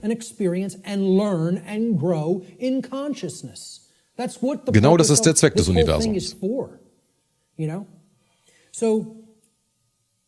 Es gibt also nichts Solides. Man sagt ja auch, dass wir Geist sind, die eine menschliche Erfahrung haben. Das ganze Universum hat eine Erfahrung in Solidität. Polarität. Alles hat eine duale Natur. Alles hat Pole. Alles hat seinen Gegenspieler. Gegenspieler sind identisch in der Natur, aber unterschiedlich in den Graden. Sind heiß und kalt wirklich Pole? Oder kann man das eine als Anwesenheit von Energie bzw. Wärme und das andere als Abwesenheit von Energie bzw. Wärme ansehen? Es hat beides Energie in sich. Bei dem einen ist es konzentriert, was es heiß macht, und beim anderen abwesend, was es dann kalt macht. So ist es bei heiß und kalt. Wir sehen sie als Pole, aber im Grunde genommen sind sie das Gleiche. Das eine hat mehr Energie, das andere weniger. Ähnlich wie beim Trivium. Sind Wissen und Ignoranz ein und dasselbe? Ja, im Grunde schon. Die Wahrheit ist immer da. Es ist nur die Frage, ob sie aufgenommen und verstanden wird oder ob sie abgelehnt und nicht verstanden wird.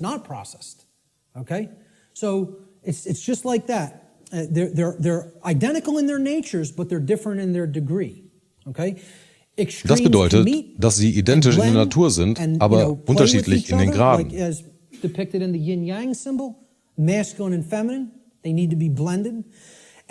Extreme können sich treffen, wie im Yin-Yang dargestellt. Paradoxe, also alles, was widersprüchlich erscheint, können abgeglichen werden. Auf einigen Ebenen.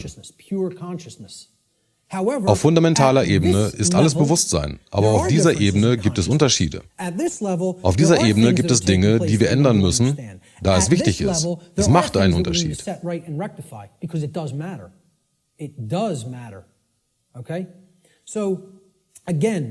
Seid also vorsichtig mit dem New Age-Kram.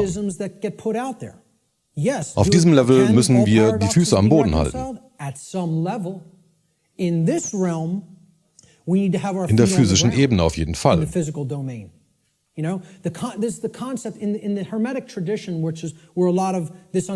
dieser hermetischen Traditionen kommen aus Chem, dem alten Ägypten.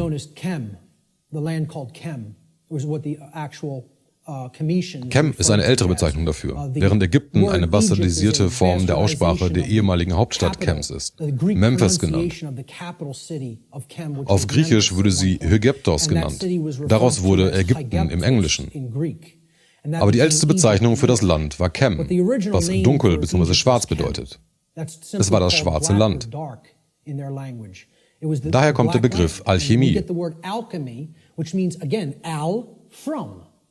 Okay, it means from the black land, al-kemet, where alchemy comes. Die Vorsilbe al bedeutet von. Also aus Chem oder aus der Dunkelheit kommt das Wissen und bringt Licht. Because a lot of these mystery tradition teachings do come from Chem, and also the people who took it from Chem and started to propagate it in other areas were the Greeks in the Greek mystery traditions. And again, die meisten dieser Mysterientraditionen kommen aus Chem. Es gibt helle und dunkle Seiten zu jeder dieser Traditionen.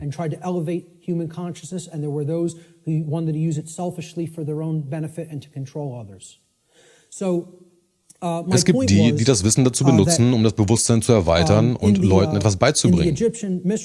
Aber es gibt auch Leute, die dieses Wissen egoistisch dafür benutzen, andere zu kontrollieren. I lost my train of thought there, I'm sorry. I was talking about all paradoxes may be reconciled at some level. And I brought up the mystery traditions. I can't remember why I went into that, so I'll just keep going. Das Prinzip des Rhythmus. Alles fließt, rein und raus. Alles hat Tiden. Alles steigt und fällt. Alles hat einen Rhythmus oder eine Bewegung. Es gibt Tendenzen in Energie. Der Pendelschwung zeigt sich in allem. Zu beiden Seiten gleich.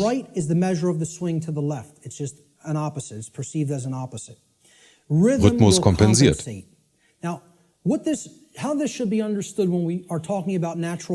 Die meisten werden nun meinen, dass man besser mit der Strömung, mit dem Fluss geht. Aber das ist nicht ganz korrekt.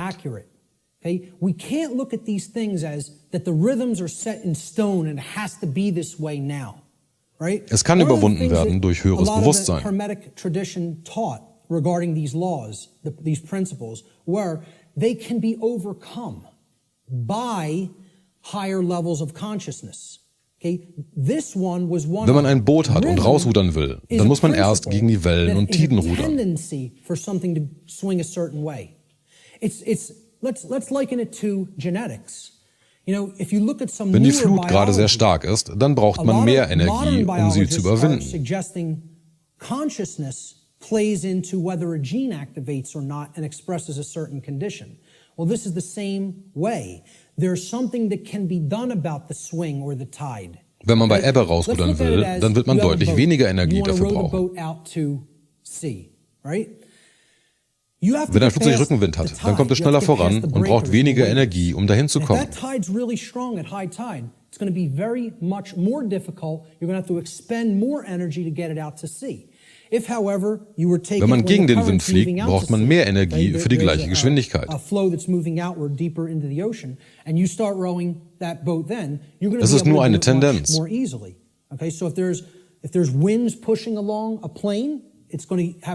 Man kann das Ziel trotzdem erreichen, aber man wird mehr Energie investieren müssen.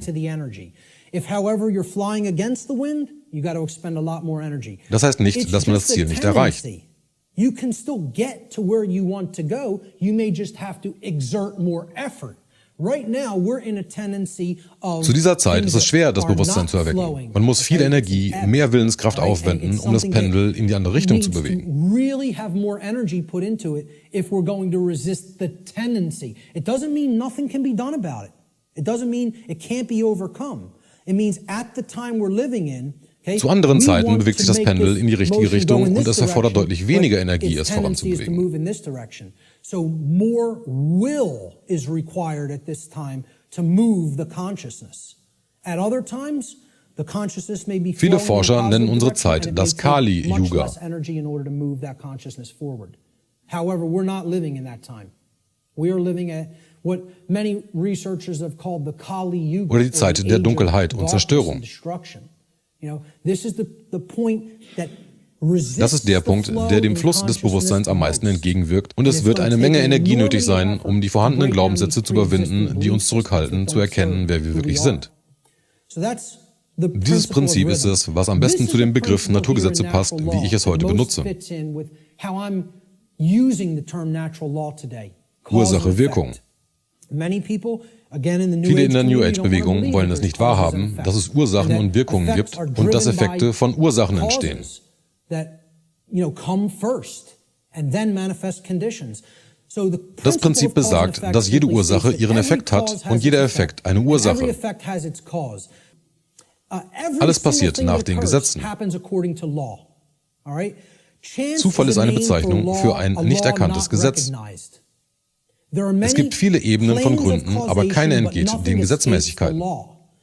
Gibt es freien Willen? Ja, gibt es. Gibt es die Möglichkeit, freien Willen auszuüben ohne Konsequenzen? Nein, gibt es nicht. Das ist die Begrenzung des freien Willens. Freier Wille arbeitet innerhalb von festgelegten Grenzen, die ich Naturgesetze nenne. Freier Wille arbeitet innerhalb dieser Gesetze und sie können nicht übertreten werden ohne Konsequenzen. Kann man die Naturgesetze übertreten? Ja, klar, kann man. Aber man kann sie nicht ohne negative Konsequenzen übertreten.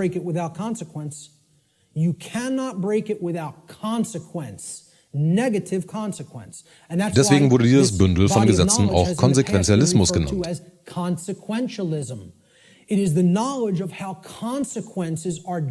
Es zeigt die Konsequenzen für unser Verhalten auf innerhalb dieser Gesetzmäßigkeiten. Das ist das Prinzip von Ursache-Wirkung oder schlicht Karma. Ich habe nach Bildern gesucht, um das zu verdeutlichen, und fand dieses Bild und finde es großartig.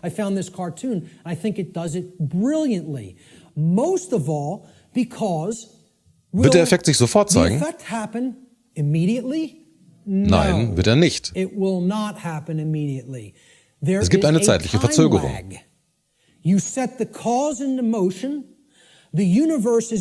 Erst verursachst du etwas und dann wird das Universum durch die Gesetze dir den Effekt nach einiger Zeit bringen. Genau deswegen ist das Erkennen der Ursachen zu den Effekten schwieriger, weil es durch diese Zeit getrennt ist. And the effect coming around and hitting you. This is why the pattern recognition of cause and effect is more difficult, because it is separated by a time lag, by what we perceive as linear time. Now, if you wenn man jemandem gegenüber ein Unrecht begeht und jedes Mal von einer Wespe 2 Sekunden später gestochen wird, egal ob du ihm wehtust, ihn beklaust, ihn belügst, jedes Mal kommt die Wespe 2 Sekunden später und sticht dich. Würdest du dann diesen Stich mit dem von dir begangenen Unrecht in Verbindung bringen? Viele würden das Muster erkennen.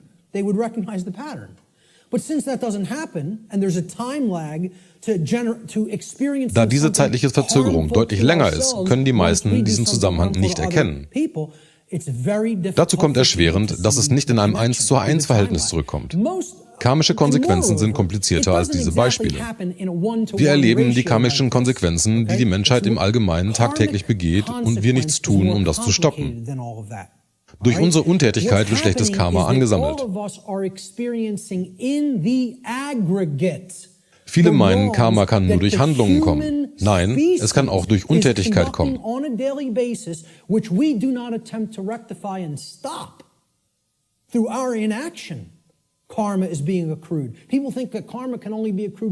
Und viele sammeln dadurch viel schlechtes Karma, weil sie das Böse einfach weitermachen lassen und nichts tun oder sagen.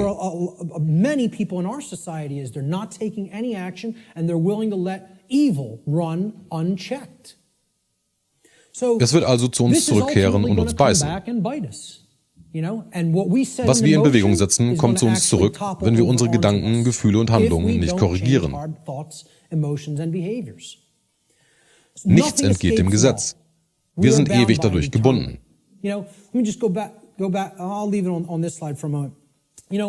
Womöglich haben einige meinen Vortrag über den Film Die Matrix gesehen. Das Prinzip von Ursache-Wirkung ist ausführlich im zweiten Teil enthalten, am meisten durch den Charakter des Merowingers. Als Neo ihm sagt, dass er frei von der Matrix sein will, antwortet der Merowinger, dass er zu ihm kommt, ohne das Warum zu wissen.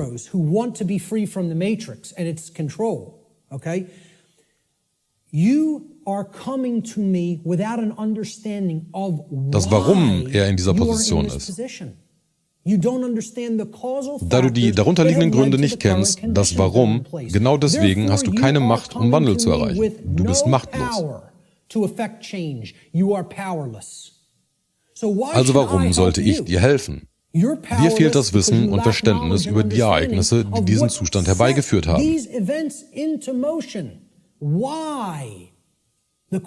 Das Warum ist die einzige Quelle echter Macht. Ohne das Warum bist du machtlos. Er spricht über Ursache-Wirkung und erwähnt es sogar. Kausalität, die einzige echte Wahrheit. Und das ist der Bösewicht. Das ist eine der großen Techniken in Hollywood, dass die wahren Worte vom Bösen gesprochen werden. Aber es gibt immer eine dunkle Verdrehung in dem, was er sagt. Er behauptet, dass freier Wille eine Illusion ist. Nein, ist es nicht. Es gibt freien Willen und die Naturgesetze.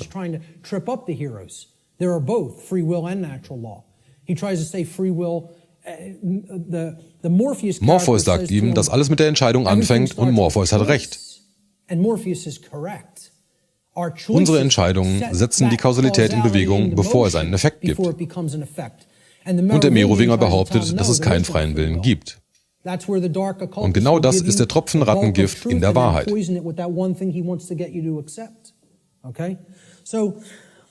Das nächste, was verstanden werden muss, sind die beiden Ebenen.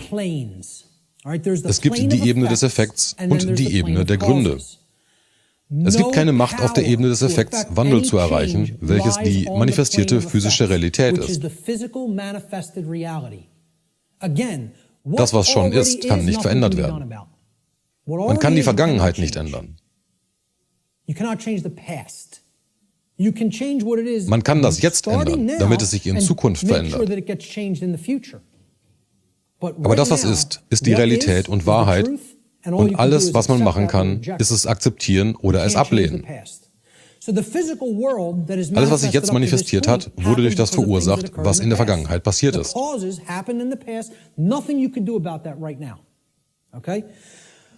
Die Ebene des Effekts ist die Ebene, wo sich die Realität schon aufgrund der vorangegangenen Ursachen geformt hat. Die Ebene des Effekts beinhaltet das, was schon passiert ist. Man kann es nicht ungeschehen machen. As such, no power to affect change lies here, because that which has already occurred cannot unoccur. That which has occurred can't undo itself. It happened, it's already done. It has become that which is, or truth. Das menschliche Bewusstsein scheint auf dieser Ebene gefangen zu sein. Das heißt, dass die Menschheit als Ganzes den verursachenden Faktoren, die sie selber in Kraft gesetzt haben und in ihrem Leben zu selbstverursachten Leid führt, ignorant gegenübersteht. Wenn man auf dieser Ebene gefangen ist, dann sieht man sich nur die Symptome an und kann nur diese sehen. Es ist ein politisches Problem. Wir müssen nur die richtigen Leute wählen. Es ist ein finanzielles Problem. Wir müssen nur unser Finanzsystem ändern. Nein, wir haben ein wissenschaftliches Problem. Wir müssen nur das Gottpartikel finden und all unsere Probleme werden sofort gelöst sein. Und die Leute meinen wirklich, dass das geschehen wird, solange wir in Sklaverei leben. Ja, klar. Viel Glück dabei. Ich spreche bei Events, wo es um freie Energie geht. Zum Beispiel arbeite ich mit der Tesla Science Foundation zusammen. Ich spreche bei MUFON-Konferenzen, wo es um die Veröffentlichung von extraterrestrischem Leben geht. Beide Gemeinschaften begreifen nicht, dass das, was sie wollen, unmöglich ist.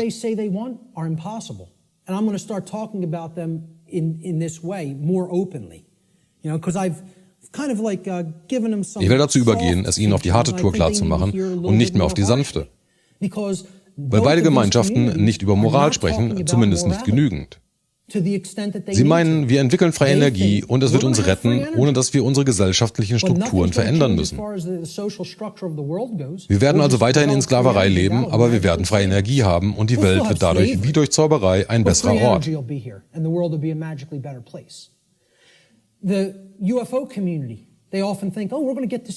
Die UFO-Gemeinschaft meint, bald erzählen sie uns, dass wir nicht allein sind und dass wir Kontakt haben. Und sie denken, dass sie das hinbekommen, solange wir in Sklaverei leben. Viel Glück dabei. Man muss die Sklaverei zuerst beenden, dann können wir das umsetzen. Sie meinen, dass wir einfach eine neue, bessere Welt bauen. Wir müssen erst die jetzigen Machtstrukturen mit der Kraft der Wahrheit zerstören, bevor irgendetwas Neues aufgebaut werden kann. Before anything new is going to grow here. Because this place is a garden full of weeds.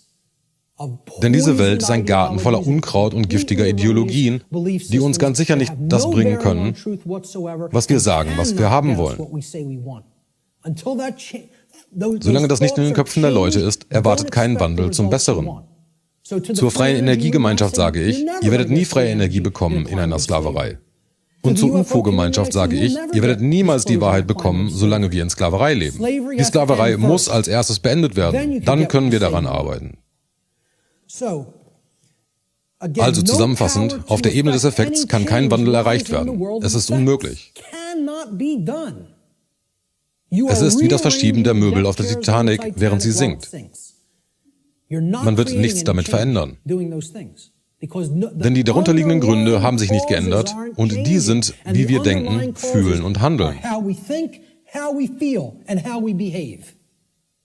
Und niemand will das hören. Alle meinen, dass all das so bleiben kann und man auf magische Weise bekommt, was man haben will. Ich will meine Hand über dem Feuer halten, aber ich will nicht, dass sie verbrennt oder Blasen bildet. Genieß es.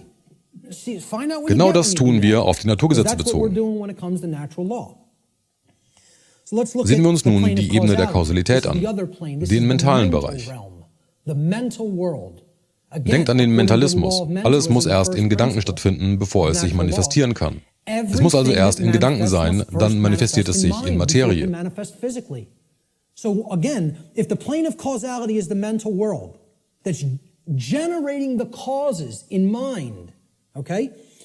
Es manifestiert sich erst, wenn es vorher in Gedanken war. Dies ist die Ebene, wo die Dinge in Bewegung gesetzt werden, bevor sie sich manifestieren. Die Kausalitätsebene beinhaltet die Gründe, das Warum, auf welche die Dinge und Ereignisse zuerst erdacht sein müssen, bevor sie sich manifestieren. This plane of causality constitutes the causal factors, the why, which underlies and precedes all manifested things and events. All power, alle Macht, um Wandel zu erreichen, liegt auf dieser Ebene.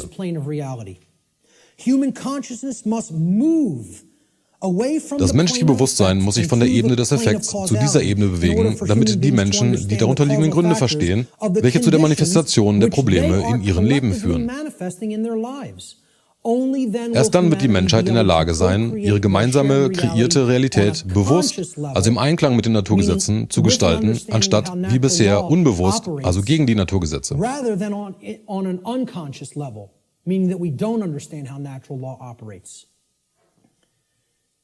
Diese Grafik zeigt, wie ich es sehe. Das ist die höhere Ebene. Das ist die Ebene des Warum, der darunterliegenden Gründe, die mentale Welt, die der Manifestation vorangeht. Dahin muss unser Bewusstsein gehen, denn da liegt alle Kraft, um Wandel zu erreichen. Wir müssen das Warum verstehen, damit wir begreifen, warum wir uns in diese Lage gebracht haben. Die Ebene des Effekts sind die Symptome. Die weiße Linie ist die Diagnose. Das Grüne sind die Gründe.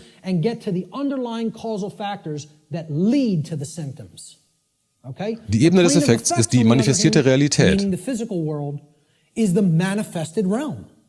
Man kann das Jetzt nicht im Jetzt ändern. Man kann nun anfangen und es für die Zukunft ändern. Aber man kann die Vergangenheit nicht rückgängig machen.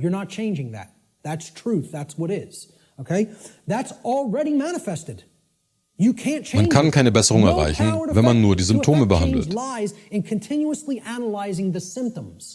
Man muss durch die Diagnose an die darunterliegenden Gründe bekommen, um diese dann zu verändern.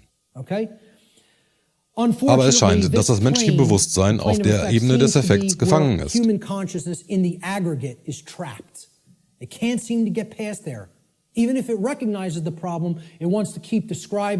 meisten können die Symptome gut beschreiben, aber sie haben Angst, sich die darunterliegenden Gründe anzusehen. Da würde man feststellen, dass das eigene Denken, Fühlen und Handeln dazu geführt hat und dass man genau das, also sich selber ändern muss, um echten Wandel zu erreichen. Das erfordert Verantwortung, Selbstverantwortung. Das letzte Prinzip der 7 ist das Geschlecht. Über das verlorene 8. sprechen wir danach. Alles ist Geschlecht. Alles hat maskuline und feminine Prinzipien. Wir haben das beim menschlichen Gehirn, Bewusstsein und Weltsicht schon festgestellt. Geschlecht manifestiert sich auf allen Ebenen. Spirituell, mental, physisch, überall. Ein sehr einfaches Konzept. Worüber ich noch kurz sprechen will, ist mentales Geschlecht. Das mentale Geschlecht ist der Status der Koexistenz des maskulinen und femininen Aspekts des menschlichen Gehirns. Again, we've already looked at this when we looked at the breakdown of the physiology of the brain, at least of the higher order part of the brain, the neocortex. Unsere linke Hemisphäre repräsentiert dabei großteils den maskulinen Aspekt unseres Gehirns oder Intellekt, sprich Logik, Analytik und lineares Denken, während die rechte Hemisphäre großteils den weiblichen Aspekt, sprich Intuition, Kreativität, Mitgefühl und ganzheitliches Denken des Gehirns repräsentiert. Das hier ist das verlorene Prinzip. Das 8. Prinzip der Naturgesetze, was alle vorangegangenen zusammen verbindet. Es ist also das allumfassende Prinzip. Es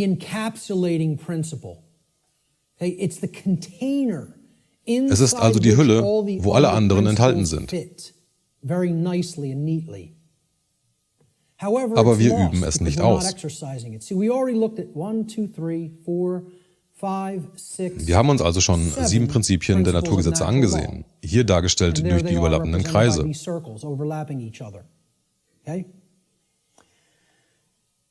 Can anybody see an 8th circle anywhere? You got it. Correct. Hier ist der 8.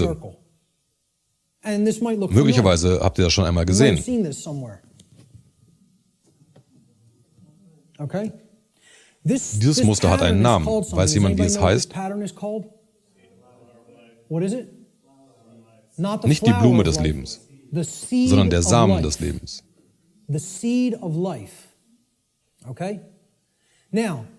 Was macht ein Samen?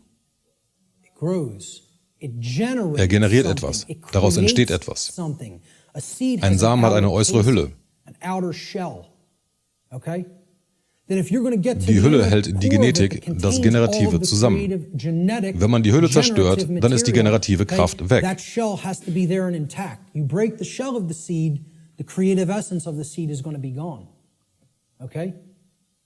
Nun, was ist das Prinzip? Here's what that principle is. It's the 8th or what I call the lost principle.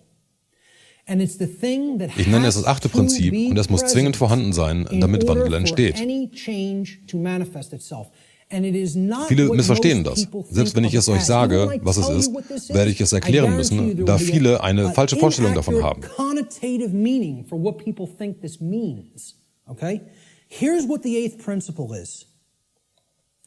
Es wird das generative Prinzip genannt oder das Prinzip, was die Manifestation regelt. Der kausale Faktor, der den Effekt hat, dass er das generiert, was wir sagen, was wir wollen. Aber was ist die exakte Bezeichnung dafür? What the generative principle of creation actually is? Es ist nicht Handlung. Viele werden sagen, es ist Liebe. Ich möchte das hier von Liebe trennen, denn wir werden noch über Liebe sprechen. Even as I'm going to describe love in this presentation a little bit later on. Okay? What is it? Procreation. No? What? Somebody said it. Somebody said something else. No? Who? Care. There it is. Okay? Das generative Prinzip ist Fürsorge. Es ist ein anderes Konzept als Mitgefühl oder Liebe. It is a different concept than compassion or even what I would describe as love. Care, and I mean care with a capital C, and here I didn't even put it with a capital C. I'm just putting it in all uppercase care. Distinguish this from care with a lowercase c, okay? Es bedeutet, wem oder was lässt du deine Aufmerksamkeit zukommen und hilfst beim Wachsen? Worauf fokussierst du dich? Denn worauf du dich fokussierst, das wird letztendlich entstehen und wachsen. Und das heißt nicht, sieh dir das Böse in der Welt nicht an, weil du ihm damit Kraft gibst. Das stimmt so nicht. Denn was man damit füttert, ist die Ignoranz und damit garantiert man mehr Übel. Es ist also das exakte Gegenteil von dem, was die New Ager euch erzählen wollen. Wenn man das Böse ignoriert, garantiert man mehr Böses. Dadurch gießt man Benzin ins Feuer. Man garantiert mehr davon. Wie man Fürsorge hier verstehen sollte, ist, worauf man seinen Fokus, seine Energie lenkt. Es ist das, worum du dich genug kümmerst, dass du es dann tust. Das, in was man seine Zeit investiert, seine Aufmerksamkeit zollt, damit es sich in der Welt manifestiert. Das ist die Bedeutung von Fürsorge. Das generiert unsere Erfahrung im Ganzen. Die meisten Leute kümmern sich nicht darum, was wirklich passiert.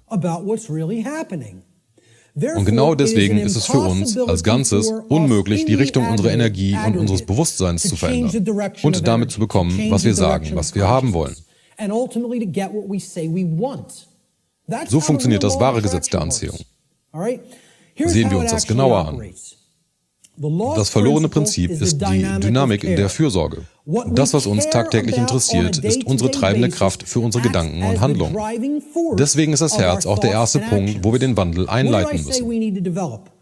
Erst das Herz haben, um dem Verstand das Wissen zu geben, um es dann nach Überlegung zusammen mit dem Bauchgefühl in die Tat umzusetzen. Die Schritte sind Fürsorge im Herzen, Wissen für den Verstand und dann mit Mut das Richtige tun. Apply it. So that's the order. Heart, mind, guts. Care, knowledge, action. Those are the steps. Gedanke, Gefühl und Handlung sollten ein harmonischer Dreiklang sein. Man braucht alle drei im Einklang. Wenn es keinen Widerspruch gibt zwischen dem, was wir sagen, was wir wollen, unseren Handlungen, es zu bekommen und wir es dann mit Fürsorge auch wirklich tun, das ist ein Bewusstsein im Einklang.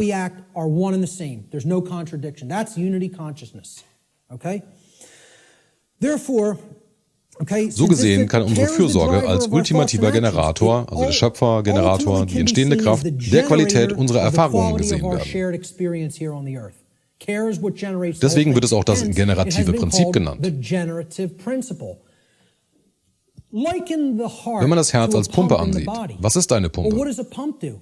Ein Generator. Er pumpt Energie in Form von Blut durch den Körper. Alle Mysterientraditionen sprechen darüber, dass die Lebenskraft im Blut liegt.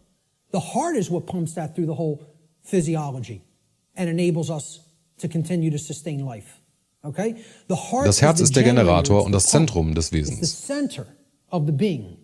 So wichtig wie das Gehirn ist, und wir sprachen ja schon über die Wichtigkeit, das Herz ist der Generator für unsere Erfahrung.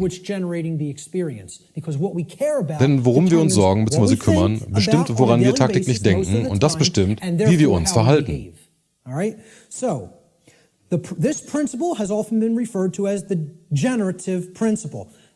Kennt sich jemand mit der Freimaurer-Symbolik aus? Das Winkelmaß und der Zirkel mit dem G in der Mitte?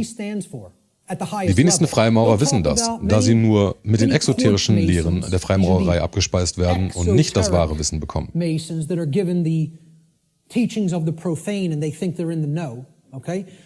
niedersten Ränge denken, es bedeutet Geometrie. Die darüber meinen, es bedeutet Gott. Die Ränge darüber meinen, es bedeutet Gnosis, also Wissen.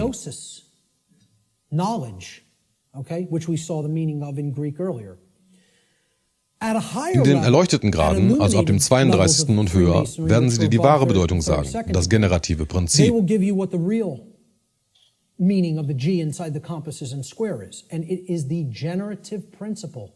Es bedeutet Genesis, Schöpfung. Klar kann man das auf Gott zurückbeziehen, dagegen sage ich nichts. Und das, was sich reell manifestiert, sind geometrische Formen. Es sind all diese Dinge. Aber an höchster Stelle ist es das generative Prinzip, dafür steht das G in der esoterischen Freimaurerei.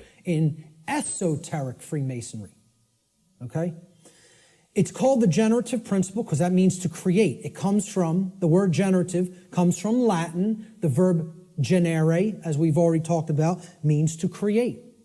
The generative principle is what we create through. Das generative Prinzip ist deswegen verloren, weil die Leute sich um nichts mehr kümmern. Here's how it works, folks. All das, wo wir unseren Willen, der von der Fürsorge angetrieben ist, hintersetzen, also den Einklang von Gedanke und Gefühl haben, wird letztendlich in unserer Welt erschaffen. The action, the masculine principle. That's what gets things done ultimately in the physical domain. What we care enough to put our will behind. And that's driven by the care. That's the generator or the pump that drives the will. Okay? What we care enough to put our will behind is ultimately what gets created or manifested in our world. Die Welt ist so, wie sie ist, weil die meisten Leute nicht genügend Fürsorge haben, auch wenn sie sagen, dass sie die Dinge anders haben möchten, um sie mit ihren Handlungen zu verändern.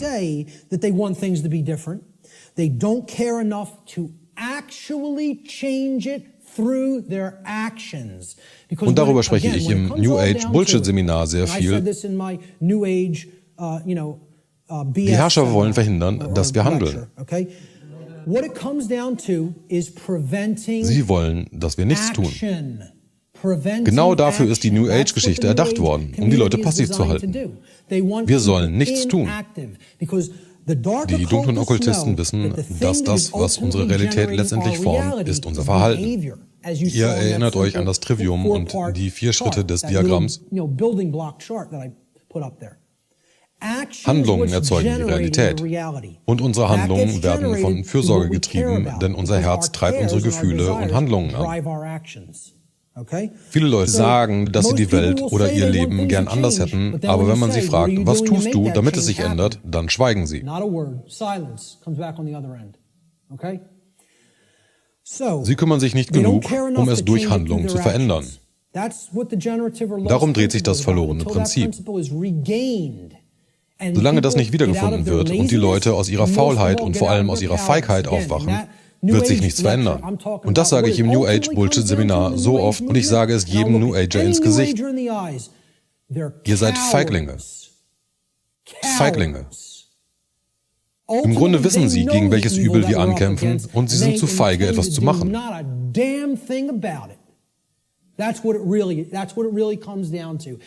Jeder, der dir etwas anderes erzählt, lügt. Es sind Feiglinge. Punkt. Und das sage ich jedem direkt ins Gesicht. Anybody that believes in that nonsense, come and bring them to me. I'll tell them right to their face, straight and open, just like I said it here, because I don't care. I don't care about Mir liegt their etwas an der nonsense. Wahrheit, nicht an I care about Nonsens. what's real. Okay? So, I'm telling you, this religion has to go. It's got to go. If people are going to make real change happen, die Idee, dass man die Realität ändern kann, ohne etwas zu tun, muss aus dem menschlichen Bewusstsein verschwinden. Die Realität funktioniert so nicht. Punkt. Ich kann allerdings niemanden dazu zwingen, das zu akzeptieren. Ich kann es euch nur nahelegen und euch auffordern, darüber nachzudenken. Und jeder, der ein bisschen gesunden Menschenverstand hat, der weiß, dass es genau so ist. Viele wollen einen mit diesen religiösen Ansichten täuschen, die alle nur einem Zweck dienen, dass die Leute nichts tun und ihre Ketten akzeptieren.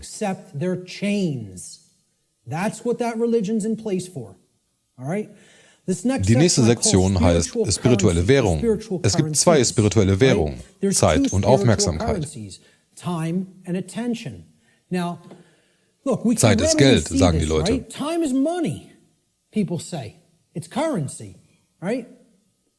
In was investiere ich meine Zeit? Wem oder was zolle ich Aufmerksamkeit? Etwas zollen oder investieren, das heißt, man bekommt etwas zurück, wenn man bezahlt. Wenn ihr hier aufmerksam seid, dann bekommt ihr eine Menge Verständnis zurück. There's 2 spiritual currencies, time and attention. This analogy can be seen very readily in the saying spending time and paying attention. Wenn wir in Informationen oder Bestrebungen unsere Zeit stecken und Aufmerksamkeit zollen, dann bekommen wir am Ende etwas für diese Investition zurück. Das ist echtes Geld, Leute. Das ist echtes Geld. Mon Eye, das eine Auge, werden weise investiert. Wenn du echten Wert haben willst und nicht das fake, wertlose Zentralbankengeld, was nicht den Wert des Papiers hat, auf dem es gedruckt ist, dann investiere es weise. Leute sagen, Gold ist wertvoll. Gold hat keinen intrinsischen Wert. And they say, well, oh, it's been traded with throughout time immemorial. People have valued it all time. Does that make it intrinsic? You answered my question. It's like saying, why does that projector have intrinsic value? And you say, because I find it valuable. No, that Der Projektor hat einen intrinsischen Wert, da er Bilder projizieren kann, wenn ich es brauche. Kann man Gold essen? Daraus eine Waffe machen? Ein Haus damit bauen? Oder Kleidung daraus machen? Es hat keinen intrinsischen Wert, außer in unserem technologischen Zeitalter, da man es für den Bau von Computern verwenden kann.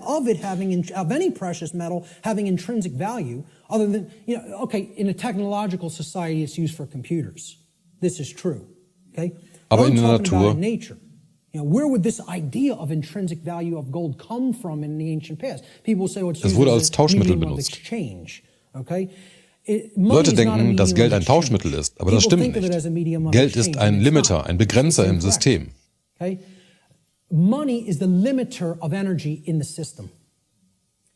Currency bedeutet auf Englisch Währung, aber auch Fluss, wie bei Strom.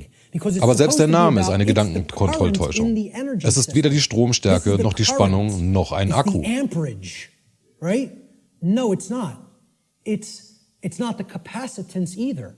It's not a store. That's another thing people will tell you money is, what they say is real money. Okay? It's all fake. It's all fake. It's not a store either. You know what it is? Es ist der Widerstand im System. Es ist der Widerstand zum Wandel des Systems. Es ist der Widerstand im System. Denn solange das subtile Versklavungsmittel Geld noch im System ist, wird es extrem schwer werden, einen dauerhaften Wandel zu erzeugen. Ich verärgere jeden. Religion muss weg, Pseudowissenschaft muss weg, Geld muss weg, New Age muss weg, das alles muss weg. Und warum? Weil alles Religionen sind. Die Bedeutung des Wortes Religion ist das, was einen zurückhält, was einen festbindet, aber dazu kommen wir noch. As we're going to get to in a few moments. Okay? So let's get back to spiritual currencies. Wir bekommen also etwas zurück, wenn wir unsere spirituelle Währung in etwas investieren. Wenn wir es weise investieren, könnte es echtes Mon-Ai, sprich echte spirituelle Sicht werden. Okay? True spiritual vision. The ability to see, to unoccult something and see it for what it really is. That's what comes from truly putting time and attention onto the right things. Dies könnte sich in Form von Wissen, Verständnis, Fähigkeiten, Möglichkeiten und Ermächtigungen bezahlt machen, wenn wir unsere spirituelle Währung weise investieren. Und genau deswegen hat kaum einer Geld. Sie haben nichts, um etwas zu bezahlen. Wenn man Aufmerksamkeit investiert, bekommt man Geld. Wenn man in etwas Zeit steckt, bekommt man Geld. Und ich spreche über das Echte.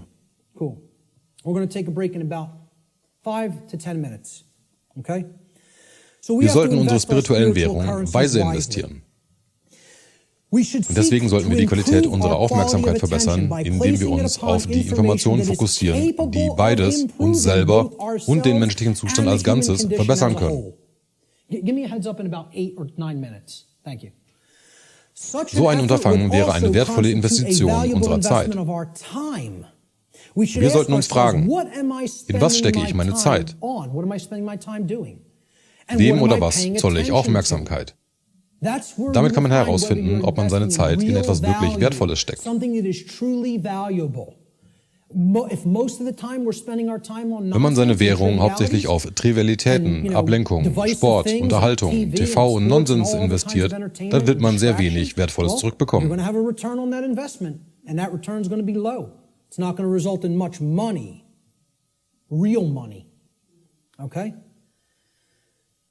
Besonders wichtig ist die Frage, was für eine Qualität oder Fähigkeit bekomme ich am Ende für meine Investition meiner spirituellen Währung zurück?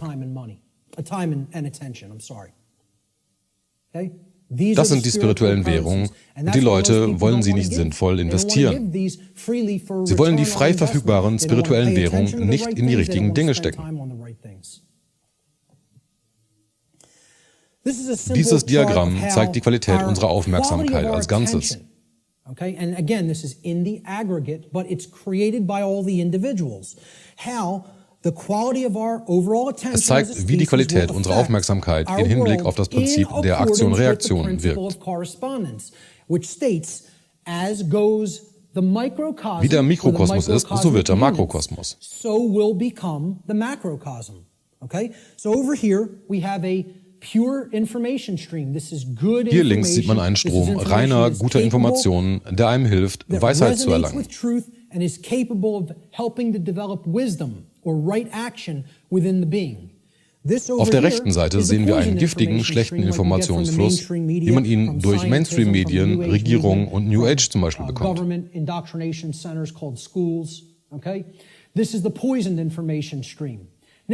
Jeder nimmt eine Mixtur von beiden Strömen auf.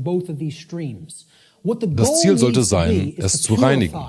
Die Information in dem Eimer, also dem Individuum, sollte rein und gut sein. Vergleichbar, wenn man schlechtes Essen zu sich nimmt, hat man eine schlechte Gesundheit. Wenn man schlechte Informationen in sich aufnimmt, dann wird der Output im Verhalten schlecht sein. Man sollte sich also reinigen. Aus den Eimern strömt nun das Wasser bzw. die Information in den Pool, was die Welt darstellt. Jeder bringt seinen Eimer mit und kippt ihn in den Pool und springt dann rein.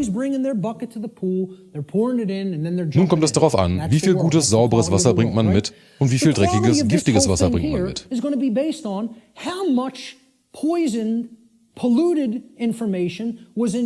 Wir sollten also die Ventile zudrehen, die uns mit dem Strom giftiger, dreckiger Informationen oder Wasser versorgen und nur die reine, gute Information bzw. Wasser aufnehmen.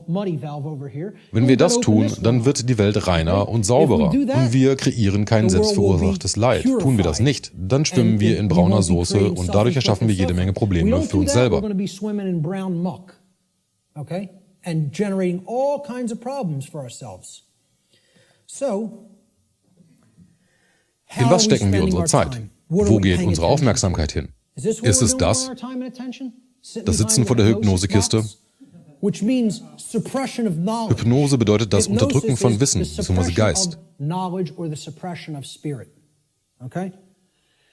Oder investieren wir unsere Währung in das Ergattern von Weisheit? Soll heißen, Wissen sammeln, aufnehmen und durch richtiges Handeln in Weisheit umsetzen.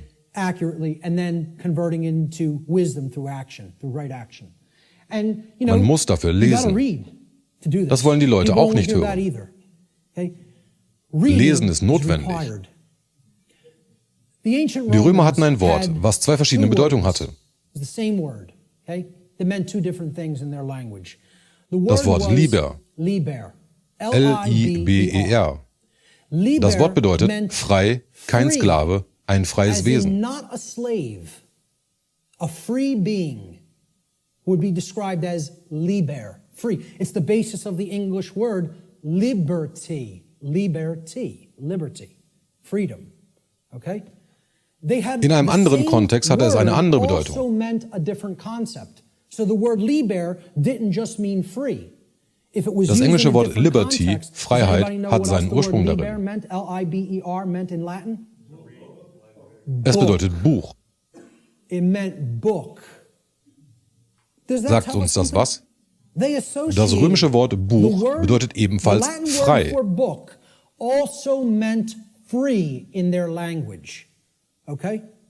And again, liber is the basis for the word library. Okay? Liberary.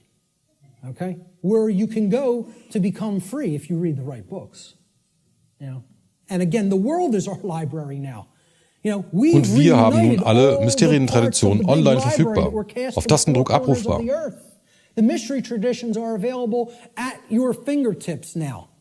Das gab's noch nie. Und was machen wir? Spielen Farmville auf Facebook. Wir müssen uns fragen, in was stecken wir unsere spirituellen Währungen? Investieren wir sie weise? For a return of real money, which is actually spiritual enlightenment. I'm going to take a quick break right there, and we'll pick it up with the next section in 10 minutes. 10 minutes, right back here to continue. Thank you.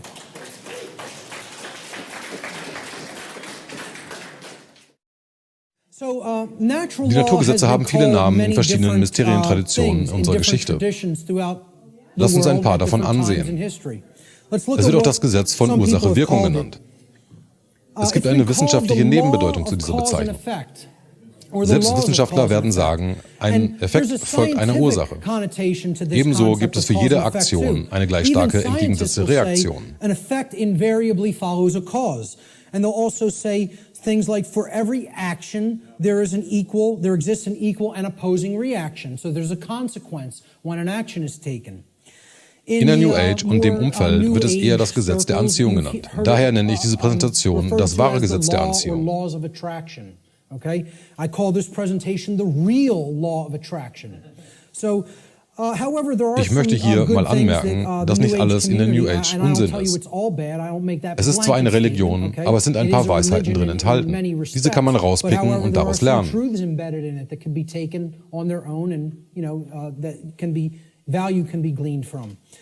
Einer der Sätze ist, die Energie, die wir aussenden, ist die Energie, die wir anziehen. Das ist wahr. Das, was wir ins Universum aussenden, ist das, was wir zurückbekommen und unsere Realität mit formen. Energie fließt dorthin, wohin unser Fokus geht. Wir sprachen darüber in unserer letzten Sektion, wie das, worauf wir unseren Fokus lenken, letztendlich in unserer Welt manifestiert wird. Wie du denkst, fühlst und handelst, so wirst du sein. Einige der New Age-Lehrer benutzen nur einen Teil davon. Wie du denkst, so wirst du sein. Aber das stimmt nicht. So wie du denkst, fühlst und handelst, vor allem so wie du handelst, so wirst du sein.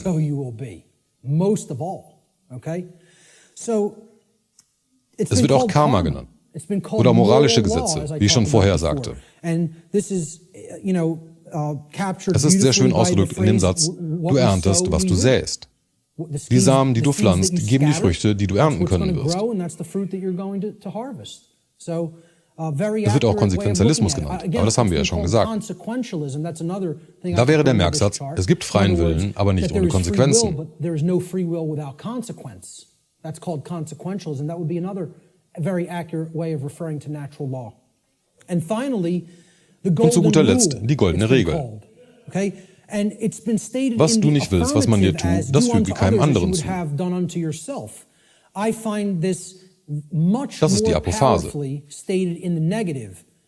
Anders, positiv ausgedrückt, variant, and we'll talk about what apophatic and apophasis means in a few moments. Behandle andere, wie du behandelt werden möchtest.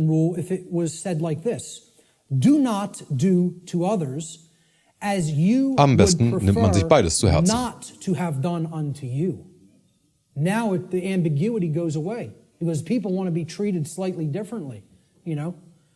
Ein Masochist will ja vielleicht sogar geschlagen werden. Das heißt nicht, dass du das anderen Leuten antun sollst, nur weil du darauf stehst. Aber Leute wissen, was sie nicht wollen.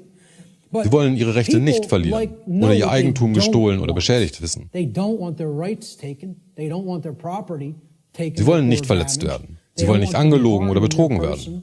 Dann tu es keinem anderen an.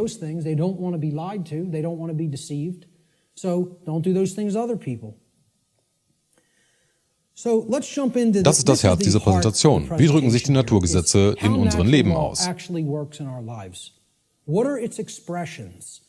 Wie ist die Art und Weise, wie sie funktionieren?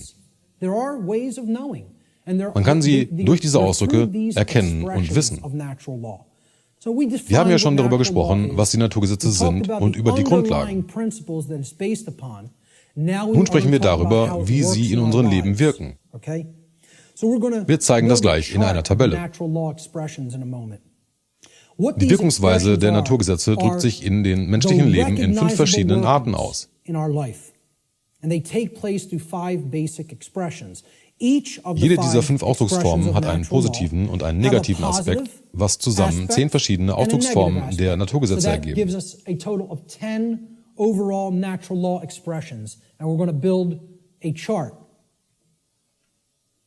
Das hier ist die Grundlage für unsere Tabelle. Es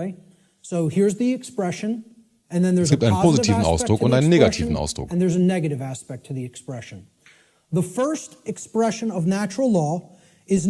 Das ist der Versuch, das in Worten zu erklären, diese unsichtbaren Konzepte zu verdeutlichen.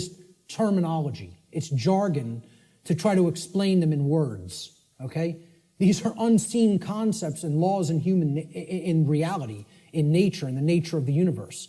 Okay, these are just English word terms that I'm applying to these concepts, okay? So the first principle of Das natural erste law Feld ist die generative I call Polarität, the die wir benutzen, um den generative Prozess in Gang zu polarity. Or in setzen. other words, this is the force or energy that we are using at the base level to start the process of creation. Unser aller Or you Mitwirkung can say mit den of Naturgesetzen formt co-creation. unsere Realität. Okay? Wir We're manifestieren die co-creating Realität the nicht reality that we alleine. experience with the laws of nature. So you can look at the first first expression of Die generative natural law, which is the Polarität ist die generative benutzte polarity, Macht, um die as the nachfolgenden Dinge force that we manifestieren use zu to lassen. set all of the other events which are to come, which are to manifest in our lives, into motion. Es ist die Macht, die Or wir in other benutzen, words, um die Erfahrungen in what we unserem use, Leben zu the force kreieren. that we use to generate or create the quality of our experience. That's the generative polarity. The positive Der positive expression Aspekt der of the generativen Macht generative ist Liebe. polarity is love. Now, this Es is ist aber not nicht what das, many was people viele unter think Liebe of as verstehen. love. Okay? It's not Es ist nicht die familial Liebe in love. einer Familie, It's in not einer Beziehung, die relationship Hollywood-Film-Variante love. It's oder im not Schnulzenroman-Variante davon. movie variant of love. It's not romance novel variant of love. Okay? I call love Ich nenne es consciousness. Bewusstsein. Love Denn is Liebe the öffnet unser force Bewusstsein which und hilft helps uns, us uns to der Wahrheit zu öffnen, expand wenn wir in Liebe sind. and become open to truth. Wenn wir in If dieser we are in Vibration it. sind, If we dann are sind in wir that offen für die vibratory Wahrheit. energy, we become Das ist open eine to truth. Verbildlichung davon. Alright? Ich habe zu So here's jedem what it looks Ausdruck like ein Bild. visually. I try to put a visual aspect to all of these concepts. Okay? And people would think Viele I'm gonna dachten put wohl, two dass ich people zwei Leute together zeige, kissing die or sich hugging or küssen something oder like umarmen. that, okay? Liebe ist in Love is jedem inside each Individuum, wenn individual vorhanden. if it's present. Okay? It doesn't Es hängt nicht von depend on anderen Leuten ab. any other person. You Man can kann Liebe mit express einer love anderen with Person another ausdrücken. person, and Und there's ich no sage problem nicht, with dass that. das I'm not schlecht saying ist. that's a bad Es ist thing. großartig, wenn es in That's a deinem great Leben ist. thing if it's present in your life. The capital L, Die capital Definition O, von capital Liebe V, in capital Großbuchstaben, E die ich definition of meine, love that I'm ist giving nicht here das. is not that. It is this Es ist die force öffnende Kraft that für uns und opens unser up our Bewusstsein. consciousness. It's the Es ist die flowering Kraft, die uns expression aufblühen of lässt. consciousness. Okay? So how I word this is Der positive Aspekt des generativen Prinzips ist Liebe. In Bezug auf die Naturgesetze sollte Liebe als die Kraft verstanden werden, die uns hilft, unser Bewusstsein zu öffnen. Liebe ist die Kraft, die uns hilft, uns der Wahrheit zu öffnen und uns aufblühen lässt. That's the connotation that I'm giving for the concept called love here. Okay, Das ist die that's the positive Form der expression kreativen of the Polarität. the creative polarity. Now, the negative Die negative expression Form der of the generativen creative Polarität polarity ist das is polare the exact Gegenteil von opposite Liebe. of love. So Viele people Leute will sagen, automatically das ist think, well, Hass. that's hate. And it Und das is stimmt not. nicht.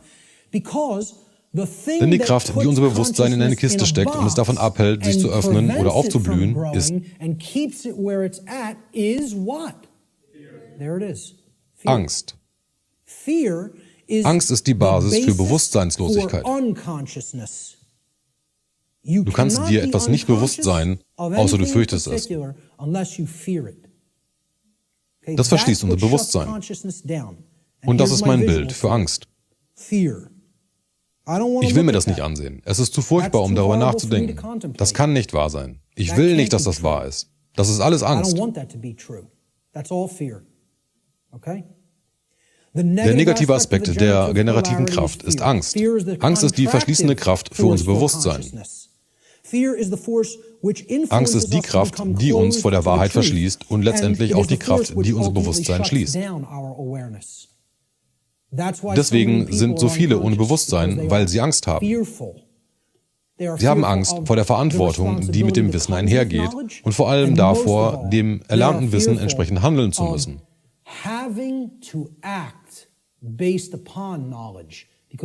Denn dafür braucht man Mut.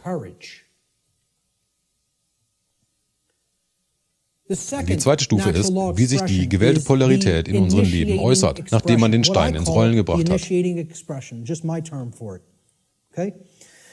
Es ist die Anfangsphase, wie es beginnt. Es ist auch die Stufe, wo man erkennbare und zählbare Ergebnisse erhält, abhängig davon, für welche Polarität man sich entschieden hat. Set the dynamic in motion by choosing between the generative polarities of either love or fear. All right? So, we choose Wenn wir Liebe love, gewählt haben, and dann passiert something etwas. starts to happen. We become open to truth, right? Well, Wir love öffnen is uns the für die expansive Wahrheit force for und dadurch consciousness erhalten that wir opens etwas. our minds to the truth and awareness. So what do we gain as a result of accepting or existing in the vibratory energy called love? We gain Wir erhalten knowledge, Wissen, which is the weil es das acceptance Akzeptieren of von truth. Wahrheit ist. Since Wenn love Liebe opens uns us für die up to Wahrheit truth, öffnet, ist knowledge Wissen is das its Annehmen der Wahrheit. reception. It is the receiving of truth. We Dadurch come to bekommen know. wir Wissen. Okay? So that's Ich how nenne it diese starts. I Phase call this die initiative the Phase. initiating expression. Now, of course, Natürlich there's gibt es a auch eine negative Form, initiating expression wenn wir in if der we are Vibration der existing Angst in the bleiben. vibratory dynamic of fear. That would be Was the ist das opposite Gegenteil of von knowledge. Wissen? What is it? Ignoranz. Right. Hey, now, Dies ist this das what I Bild für put Wissen. forward as knowledge. This is my imagery for knowledge. Okay? Das That's ist a ein being who Wesen, was knows sich kennt. himself. You know, and as the mystery Ganz nach dem traditions Spruch, of, der über dem Tor des Orakels von of Delphi Greece angebracht war. put forward, Kenne at dich the selbst und du Delphic kennst das Oracle. Universum. Know the self and you will know the Kennst du den universe. Mikrokosmos, In other words, know the dann kennst du auch den microcosm, Makrokosmos. you will know the macrocosm. Know Erkenne thyself. dich selbst. The Der positive aspect of Aspekt der this Startphase initiating zeigt sich in expression is Wissen, knowledge der or the Akzeptanz von acceptance of Wahrheit. truth. Knowledge Wissen beeinflusst die Qualität unserer Leben positiv, weil es unsere Entscheidungsfindung in allen Bereichen des Lebens positiv beeinflusst. Es gibt uns mehr Möglichkeiten und hilft uns, weiser zu entscheiden. Willst du wissen, wie etwas funktioniert, um etwas Gutes in dieser Welt zu manifestieren, dann brauchst du Wissen. Wenn man ein Auto besitzt und es betriebsbereit halten will, braucht man Wissen. Das gleiche bei einem Computer oder bei seiner eigenen Psyche. Wenn man durch Verhalten etwas Gutes tun will, dann braucht man Wissen. Man kommt nicht aus dem Zustand, ohne zu lernen. Lernen ist der Schlüssel. Es ist die Antwort. Wissen ist die Antwort.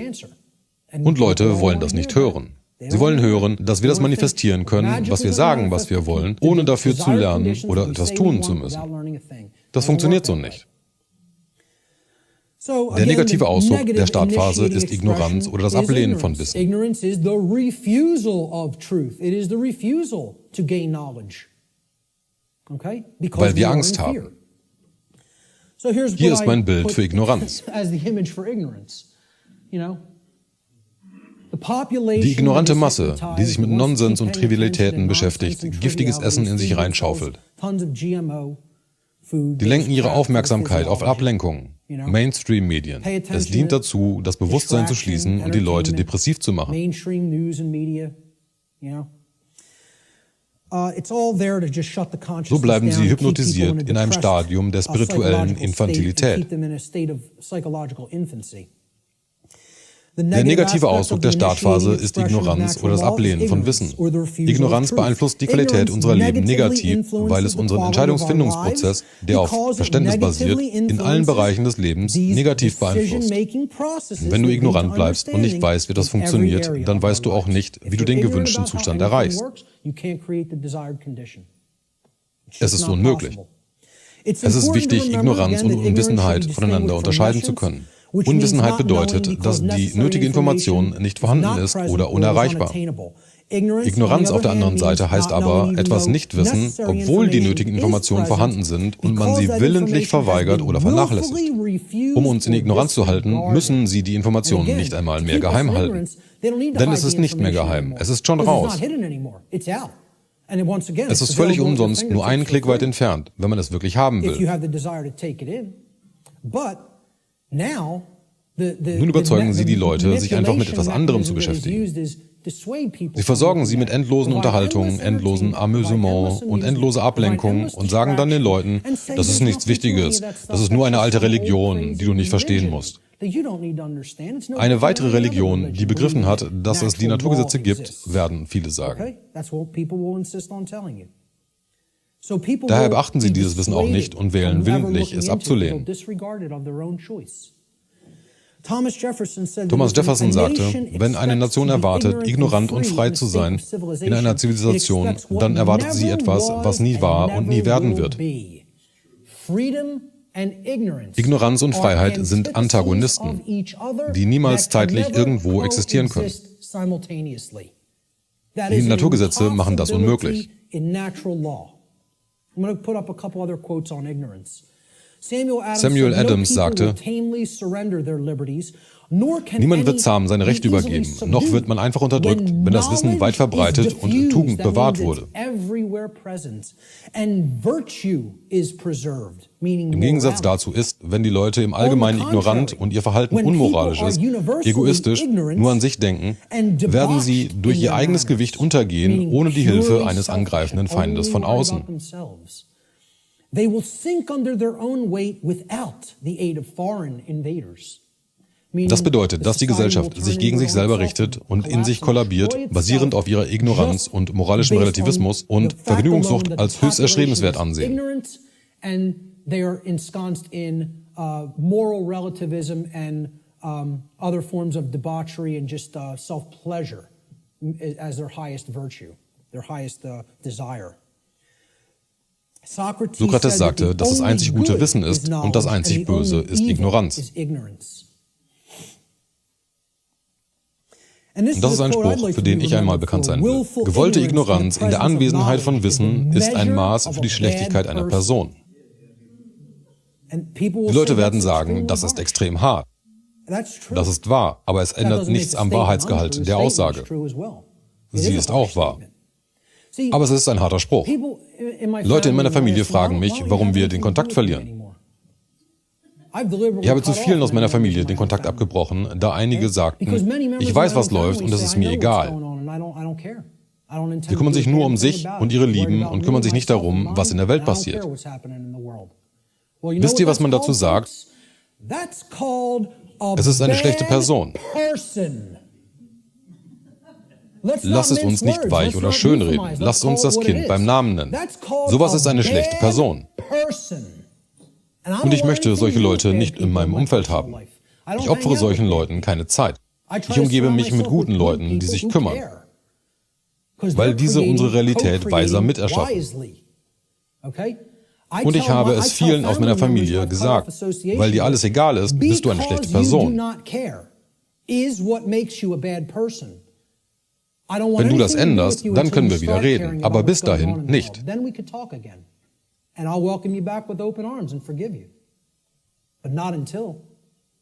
Bleibst du auf dem Bewusstseinslevel, dann will ich nichts mit dir zu tun haben. Ich möchte mich nicht mit solchen Leuten umgeben, denn sie sind schlechter Einfluss und sie bringen einen runter. Und die Leute können jederzeit an das Wissen ran, was ihnen fehlt. Wenn sie dazu Fragen haben, helfe ich gerne, aber solange sie nicht anfangen, will ich sie nicht um mich. Ich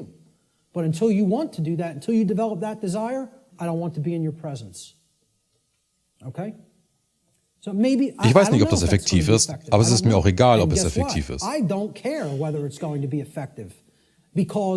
Ich umgebe mich einfach nicht mit schlechten Leuten. Wenn sie bessere Menschen werden wollen, dann spreche ich gerne mit ihnen. Aber bis dahin, ich gebe das alles hier für alle umsonst heraus. Sie können sich das alle ansehen. Aber in meinem persönlichen Leben will ich sie nicht. Ich habe da keine Energie für.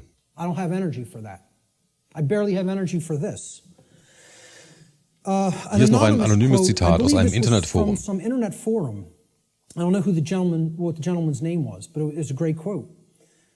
Ignoranz ist die Wurzel allen Übels.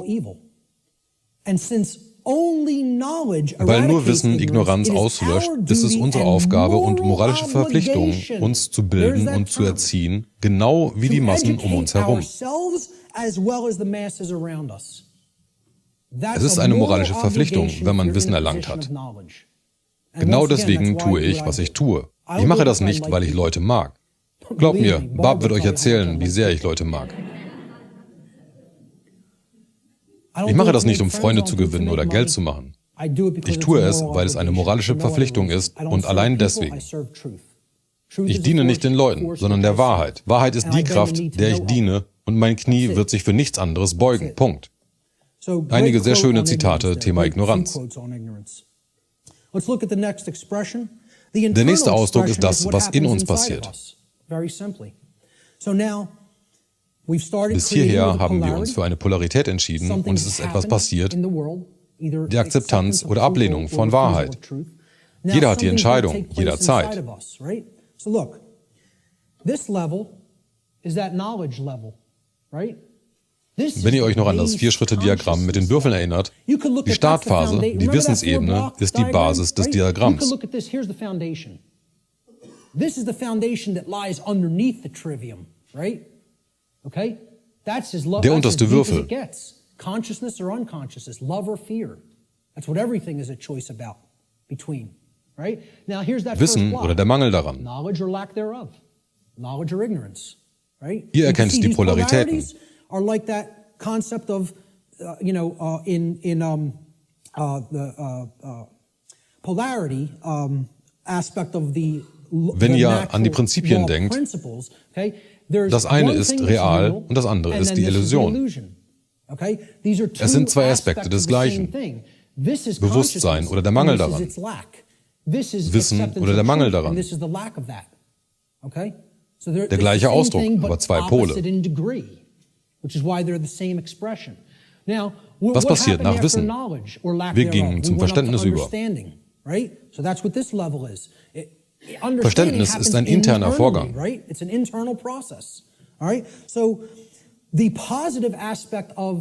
Der positive Ausdruck der Form zeigt sich, wenn wir unsere Souveränität erlangen, die wir durch das Wissen und die Wahrheit erreicht haben. Souveränität ist eine interne positive Form des Ausdrucks der Naturgesetze. In Klammern darunter gebe ich noch Hinweise, wie ich diese Dinge meine.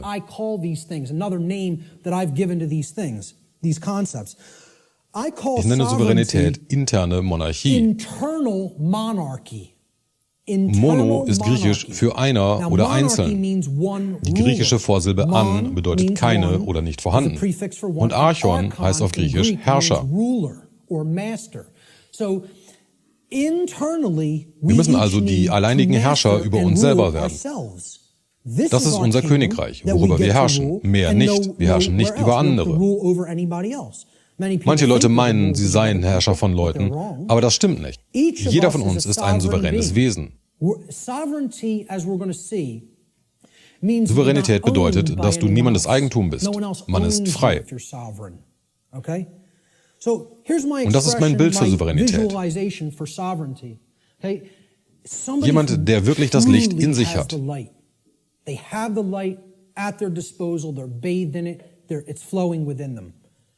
Licht wird in vielen Mysterientraditionen als Symbol für Wissen angesehen.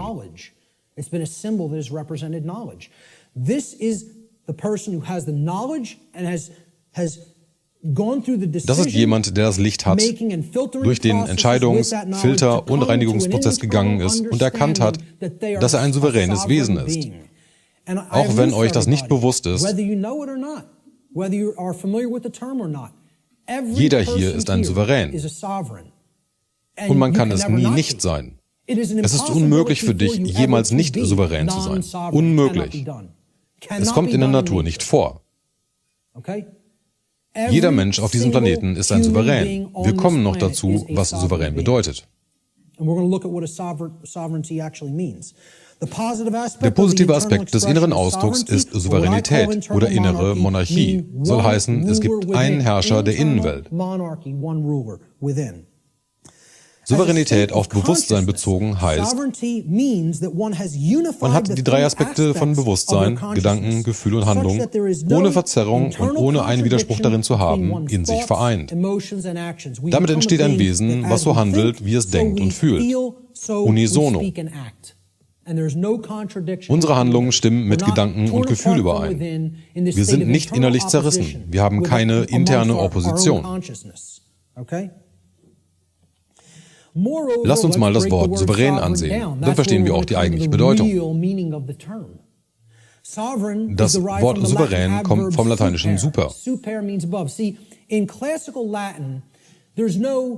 Im klassischen Latein wird der B- bzw. P-Buchstabe beim Zusammensetzen von Worten zu einem V oder W umgewandelt, da sie phonetisch ähnlich sind. Was bedeutet super? Super bedeutet über, darüber bzw. weiter.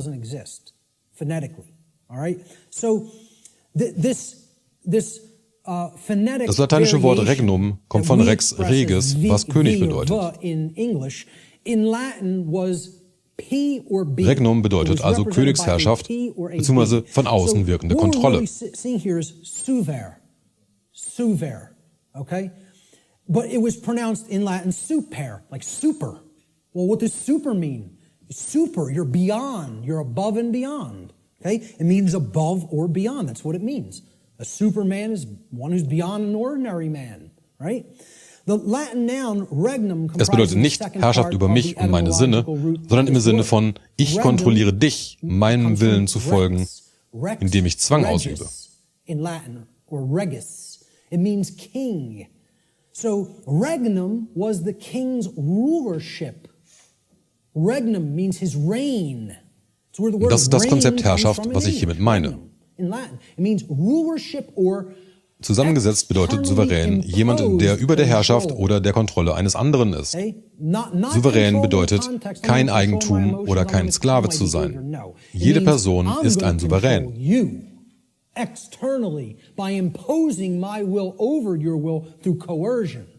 That's the context of rulership. Es gab nie, gibt es jetzt nicht und es wird niemals Legitimität für Sklaverei geben. Super regnum, sovereign, means above or beyond externally imposed rulership or control by another. That's what it means. Sovereign gab es nie, gibt es jetzt nicht und wird es niemals geben. To another being. Like a king, like one who considers himself a king. And it means not a slave to someone who considers themselves your master. That's all sovereign means, folks. Not a slave. And why I say every single Sklaverei ist ein illegitimes Konzept. a sovereign is because there is no such thing, never has been any such thing, and never will be any such thing as legitimacy to slavery. That has never existed, does not exist now, and never will exist. Slavery is an illegitimate concept.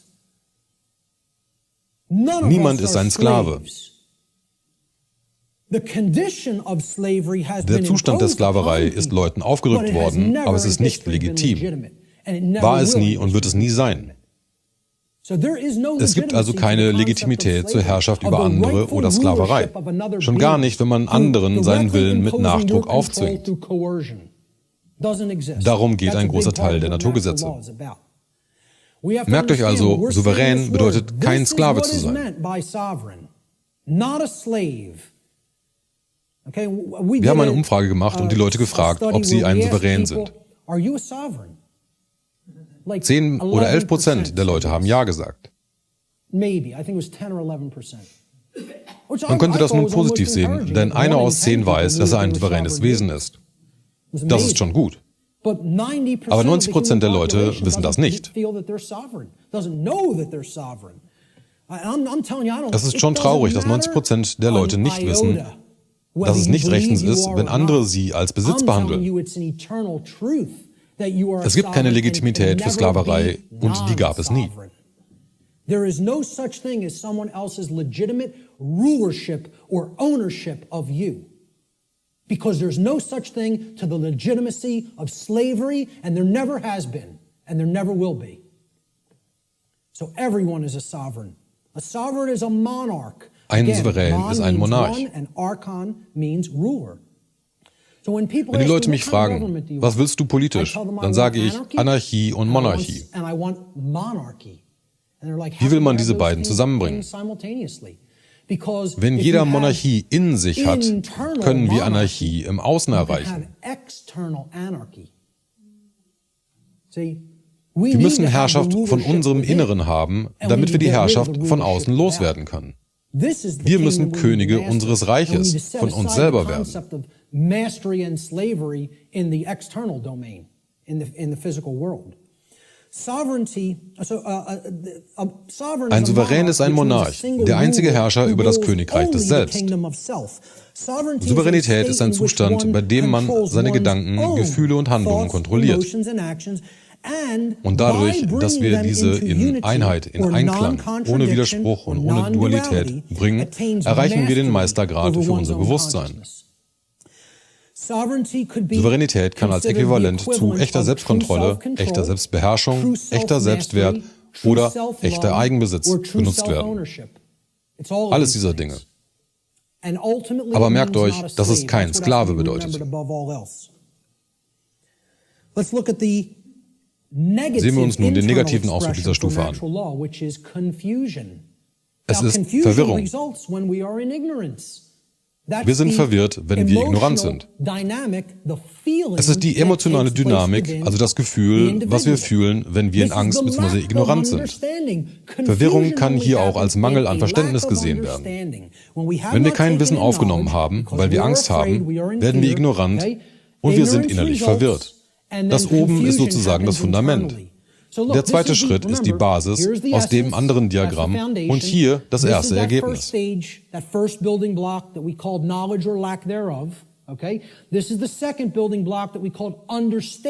Dieser Schritt ist das Verständnis.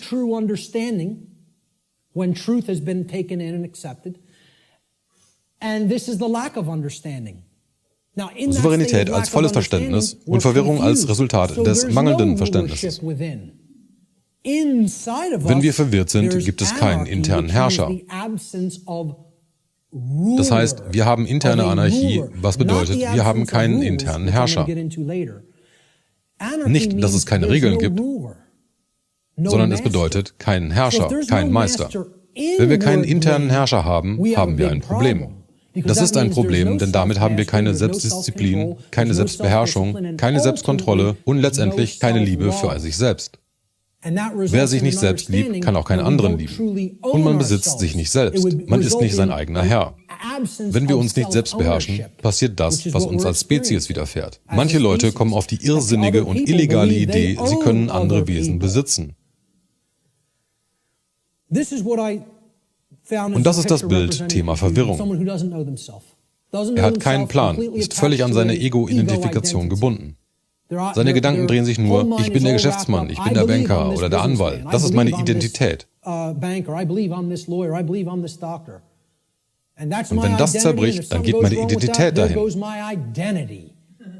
Was ich bin, geht dann den Bach runter. Der negative Aspekt des inneren Ausdrucks ist Verwirrung oder interne Anarchie. Verwirrung ist der Geisteszustand, in dem das Wesen von Angst und Ignoranz beherrscht wird. Eine Opposition oder Widerspruch in seinem eigenen Bewusstsein. Verwirrung kann als interne Opposition gesehen werden oder als innerlich zerrissen sein. Soweit, dass die Gedanken, Gefühle und Handlungen dieses Wesens in ständigem Widerspruch untereinander sind.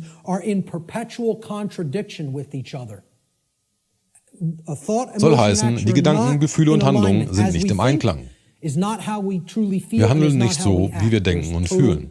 Es gibt keinen Einklang zwischen den drei Modalitäten des Bewusstseins. Das ist Verwirrung.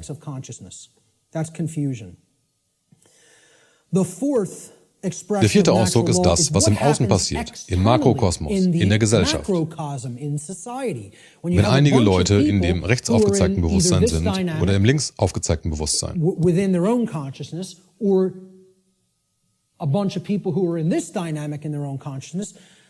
Eine Gesellschaft als Ganzes erlebt die Realität, die von den Individuen dieser Gesellschaft kreiert wird.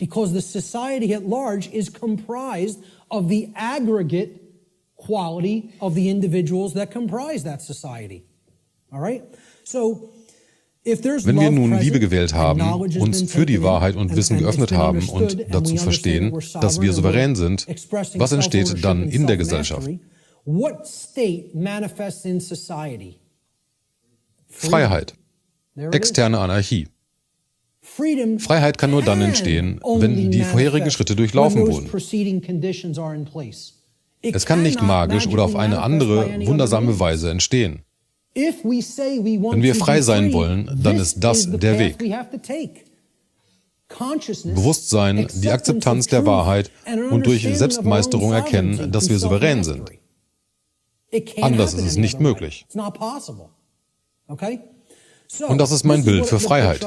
Das Bild ist das Beste Das Bild ist das Beste, was ich je in oder von einem der Bücher, die ich gelesen habe, finden konnte. And I've read a whole lot of books in my life. And for me to say that, it's a high compliment. Okay? Es ist vom Buch Das Ende allen Bösen von Jeremy Locke. And I'm telling you, you need to read the book The End of All Evil by Jeremy Locke if you haven't already read it. This is one of the cover image from that book. Das ist das Coverbild. Sehr empfehlenswertes Buch. Leider nur noch selten zu kriegen.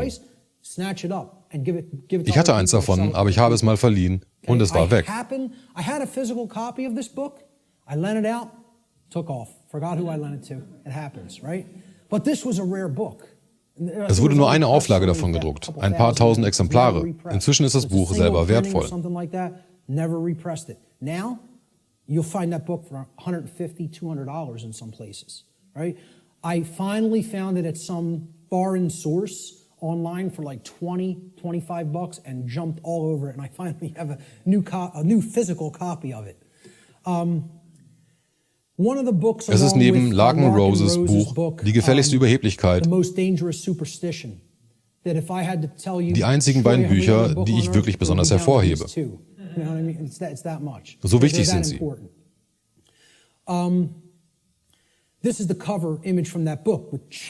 Die Ketten werden zerbrochen, die die Welt zuvor in Gefangenschaft hielt. Das ist es, was Freiheit bedeutet. Es geht nicht um meine Freiheit, sondern um unsere Freiheit. Es geht um Freiheit für alle Wesen. Wenn ich unsere sage, dann bezieht sich das nicht nur auf menschliche Wesen, sondern auf alle Wesen, einschließlich des Tierreichs. Die positive Form des externen Ausdrucks ist Freiheit oder anders externe Anarchie. Das bedeutet, dass es keine externen Herrscher gibt, keine Meister, keine Sklaven. Die eigentliche Bedeutung von Anarchie ist die Abwesenheit von Sklaverei. Echte Freiheit für alle sollte das Ziel spiritueller Entwicklung sein. So ein Zustand kann sich nur dann manifestieren, wenn sich die menschliche Gesellschaft an die Naturgesetze hält. Es kann sich nur so manifestieren. Es wird sich nicht so manifestieren, sondern es kann nur so möglich sein. Das ist der positive Ausdruck für das, was gesellschaftlich passiert. Es gibt auch eine negative Form dieses Ausdrucks. Man kann dafür verschiedene Bezeichnungen finden. Totalitarismus, Sklaverei. Oder ich nenne es hier schlicht Kontrolle. Kontrolle von außen, externe Monarchie. Es ist nicht Selbstkontrolle gemeint, sondern ein anderes Wesen kontrolliert dich von außen.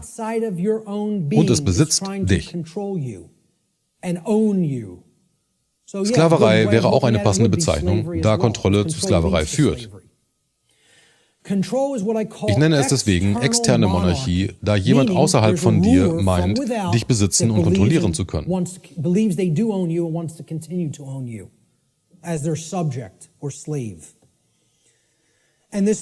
das zeigt sich in dem aufkommenden bzw. schon vorhandenen Polizeistaat.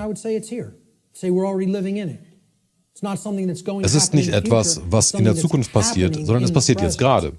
Leute versuchen zu verhindern, dass es mal so wird, aber sie sehen nicht, dass es schon längst passiert. Der negative Aspekt dieses externen Ausdrucks ist Kontrolle oder externe Monarchie. Es gibt also einen Herrscher außerhalb von einem selbst. Es ist die Konzentration von illusorischer Kraft wie in Regierungen. Kontrolle ist der Pfad zu allem Übel und Zerstörung. Es entsteht, wenn eine Gesellschaft im direkten Widerspruch zu den Naturgesetzen lebt.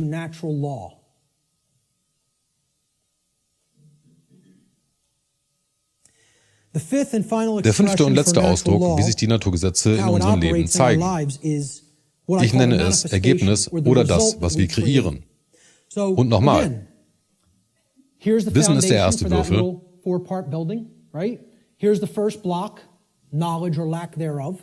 Verständnis oder der Mangel daran ist der zweite Würfel. Die gerade besprochene Stufe ist die Weisheitsstufe. Weisheit oder der Mangel daran. Genau deswegen sind wir im Kontrollsystem, weil wir alles Wissen zur Verfügung haben und uns in Ignoranz ergehen. Es sind definitiv zu wenige, die Wissen akzeptieren.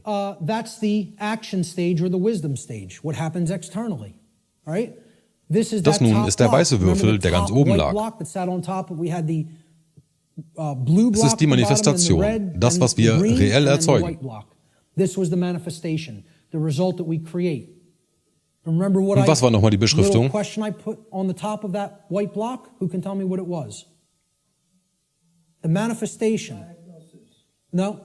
Ordnung oder Chaos. Was erzeugen wir letztendlich? Die positive Form ist Ordnung. Oder anders, all das, was wir sagen, was wir haben wollen. Manifestiertes Gutes. Alles ist gut. Es gibt und man macht sich selber kein selbstverursachtes Leid oder Chaos.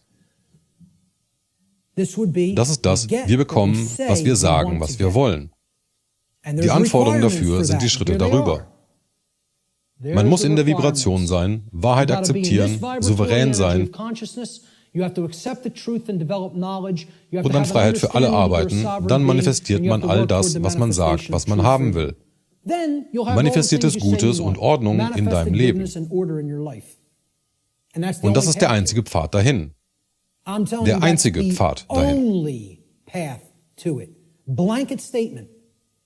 Das menschliche Ego hat ein Problem mit Endgültigem. Nur, immer, jeder, ohne Ausnahme. Das Ego will das nicht hören.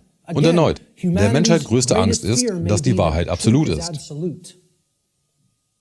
Eine womöglich noch größere Angst ist, dass die Wahrheit singulär ist. Dass es so etwas wie meine Wahrheit, deine Wahrheit, unsere Wahrheit und so weiter nicht existiert. Es gibt nur die Wahrheit und die Frage ist, ob wir unsere Wahrnehmung daran anpassen oder nicht. Das ist die größte Angst der Menschheit. Und das ist mein Bild für Ordnung. Wir haben Wesen, die mit Licht erfüllt sind und sie arbeiten gemeinsam an einer Welt, die auf Freiheit basiert. Zusammenarbeit, Wissen, Souveränität, keine Kontrolle, Harmonie. Ich nenne es kooperative spirituelle Anarchie. Das ist der natürliche Zustand der Menschheit. Der natürliche spirituelle Zustand der menschlichen Spezies. Es wird durch Gedankenkontrolle geblockt, so dass es sich nicht einfach manifestieren kann.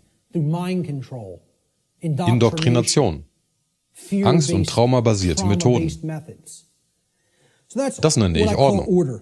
Die positive Manifestation ist Ordnung oder manifestiertes Gutes. Ordnung repräsentiert hier alles, was wir sagen, was wir wollen.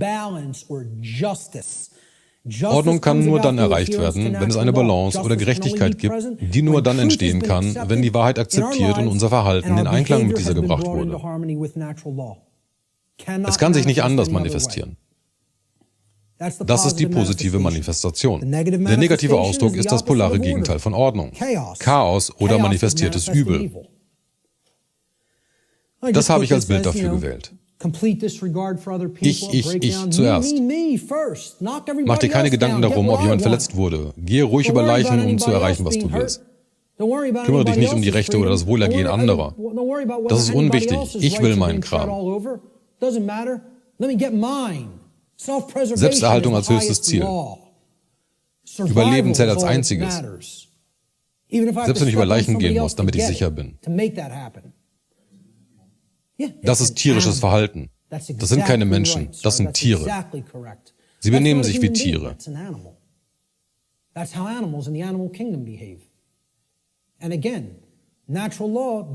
Aber für sie gelten die Naturgesetze anders, da sie nicht die gleichen geistigen und spirituellen Kapazitäten haben wie wir. Sag also nicht, dass das die natürliche Ordnung ist.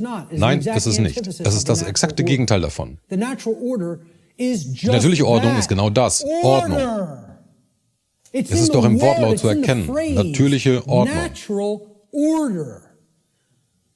Das, was die Leute als natürliche Ordnung bezeichnen, ist die unsinnige Idee von sozialem Darwinismus.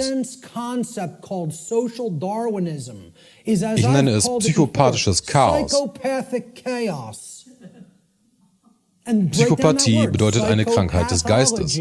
Psychopathie ist eine Geisteskrankheit. Psyche bedeutet auf Griechisch der Verstand. Psyche in Greek means the mind. Okay? Pathos oder Pathologie ist eine Krankheit, ein Leiden. Psychopathen sind geisteskrank. Sie können keine Ordnung erschaffen. Alles, was sie erschaffen, ist Chaos. Ganz genau deswegen wollen sie, dass wir ihre Gedankenmuster übernehmen, weil sie nur Hölle und Zerstörung manifestieren. Daher wollen sie unsere Mittäterschaft und Kooperation, damit sie diese Dynamik ins Rollen bringen können. Unsere Energie muss ihnen übergeben werden, indem sie unsere Gedankengänge wie ihre machen. Ohne das wird ihre Vision für die Zukunft sich nicht manifestieren. Ihre Vision ist Chaos und Unordnung. Die negative Form der Manifestation ist Chaos oder anders, manifestiertes Übel. Chaos ist das exakte Gegenteil von dem, was wir sagen, was wir wollen. Chaos resultiert aus einer Imbalance oder Ungerechtigkeit, die daher kommt, dass die Gesellschaft in Ignoranz zur Wahrheit und im Widerspruch zu den Naturgesetzen lebt. Das ist also unsere Tabelle und eine Sache möchte ich hier noch ansprechen. Die Manifestationen oder die Ausdrücke der Naturgesetze sind unilateral.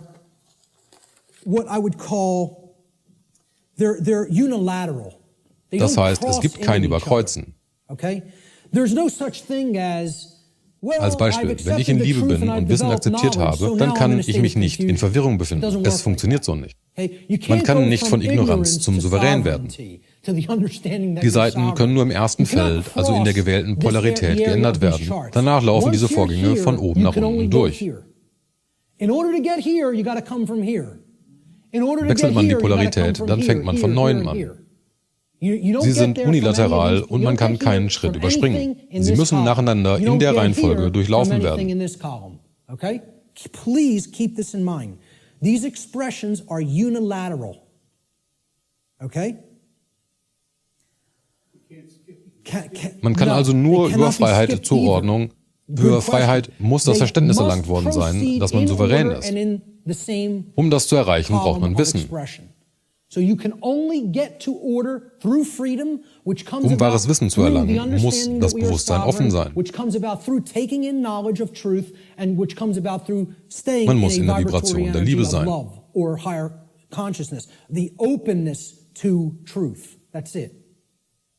Auf der anderen Seite ebenso. Wir können nur Chaos manifestieren, wenn unsere Gesellschaft kontrolliert wird.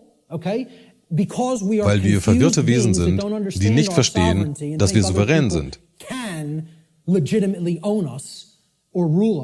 Das wiederum kommt aus der Ignoranz der Wahrheit, welche wir aus Angst verweigern. Es kann sich nur so manifestieren. Es hat nichts damit zu tun, was ich darüber denke oder fühle. Es ist nicht meine Meinung, so ist es. So funktionieren die Gesetze der Schöpfung. Es ist kein Glaubenssystem, keine Religion. Ich habe das auch nicht entwickelt, aber ich habe ein Verständnis davon erreicht, indem ich die Wahrheit gesucht habe. Es ist nicht meine Information. Es war oder wird es nie sein. Es gibt kein Copyright darauf. Es ist eine Wahrheit, die für die Ewigkeit ist, egal ob es Menschen gibt oder nicht.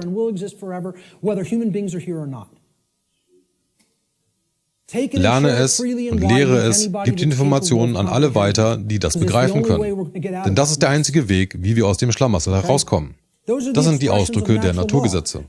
Wenn ich sage, in Harmonie mit den Gesetzen zu leben oder im Widerspruch mit diesen Gesetzen zu leben, was meine ich damit genau? Es hat mit Wissen zu tun. Dieser rote Faden bleibt. Immer wenn ich Leuten das erkläre und jemand aus der New Age Gemeinschaft dabei ist, dann bekommt man beim Wort Wissen eine aggressive Reaktion. Aus Angst. Aber auch weil die New Ager alle mit Lügen gefüttert wurden und ihre Gemüter schon so gedanklich kontrolliert sind. Sie leugnen, dass man Wissen braucht und dass es der Weg aus dem Gefängnis ist. Extreme negative reaction, and it is fear, but it's mind control moreover, because they are being fed. Das geht Hand in Hand mit religiösen Traditionen, denn sie wollen, dass man seine Macht externalisiert.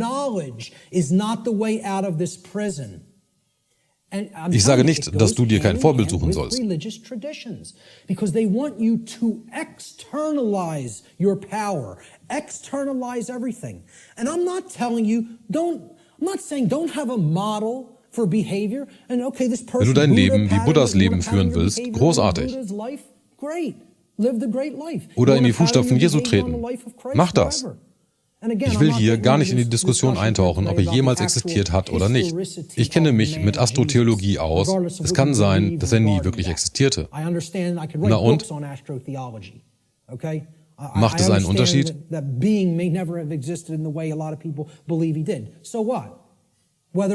Ebenso bei Siddhartha Gautama, alias Buddha.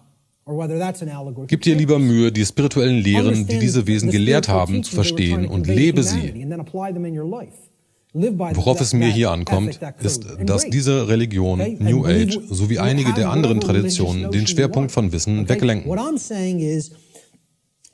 Denn wenn man nicht nach Wahrheit sucht und sich Wissen aneignet, genau so bleiben Informationen geheim oder okkult. Und genau deswegen bleibt unser Kontrollsystem an der Macht. If you're not seeking truth and trying to develop knowledge, that's how this information remains occult. Sie wollen, dass man seine Macht an einen Guru oder Gott externalisiert. Sobald man das macht, akzeptiert man seine Ketten. Denn man sagt dadurch, ich habe keine Macht. Lasst mich euch was sagen. Ich bin nicht machtlos. Ich habe viel Macht. Warum? Weil ich Wissen habe, wie die Dinge wirklich funktionieren. Niemand kann mir erzählen, dass ich jemandes Besitz bin und wird es nie schaffen, dass ich es glaube, weil ich meine Souveränität verstehe. Wenn sie dir das beibringen können, weil dir das Wissen fehlt, Wissen über dich selbst, dann besitzen sie dich. Genau ab dem Punkt besitzen sie dich. Wissen ist der Weg raus. Wissen erlangen, es verstehen und danach weise handeln. Nicht an etwas glauben oder etwas akzeptieren oder auf deinen Retter warten. Sei es Zoroaster, seien es die ETs von Ashtar Command oder Jesus Christus.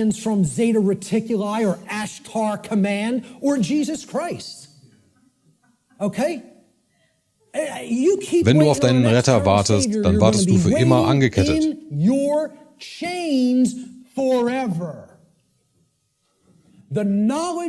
Das Wissen um die Wahrheit ist der Pfad zu echter Freiheit. Das sagte Jesus als einziges zum Thema Freiheit. Und was in allen Mysterientraditionen gesagt wird,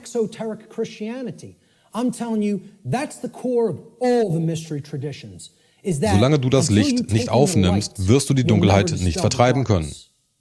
Das Licht ist das Wissen um die Wahrheit. Das hat es immer symbolisiert und repräsentiert.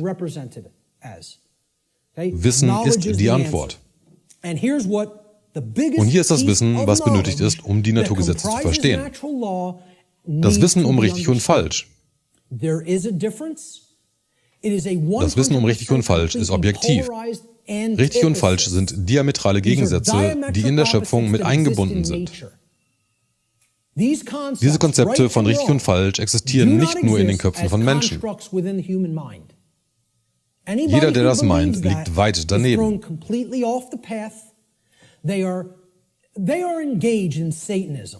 Wenn man nicht glaubt, dass es einen reellen und definitiven Unterschied zwischen richtig und falsch gibt und dass dies nicht von der Natur vorgegeben ist, dann akzeptiert man Satanismus. Es ist ein satanisches Denkmuster, was direkt von den dunklen Okkultisten kommt. Ob man das nun glaubt oder nicht.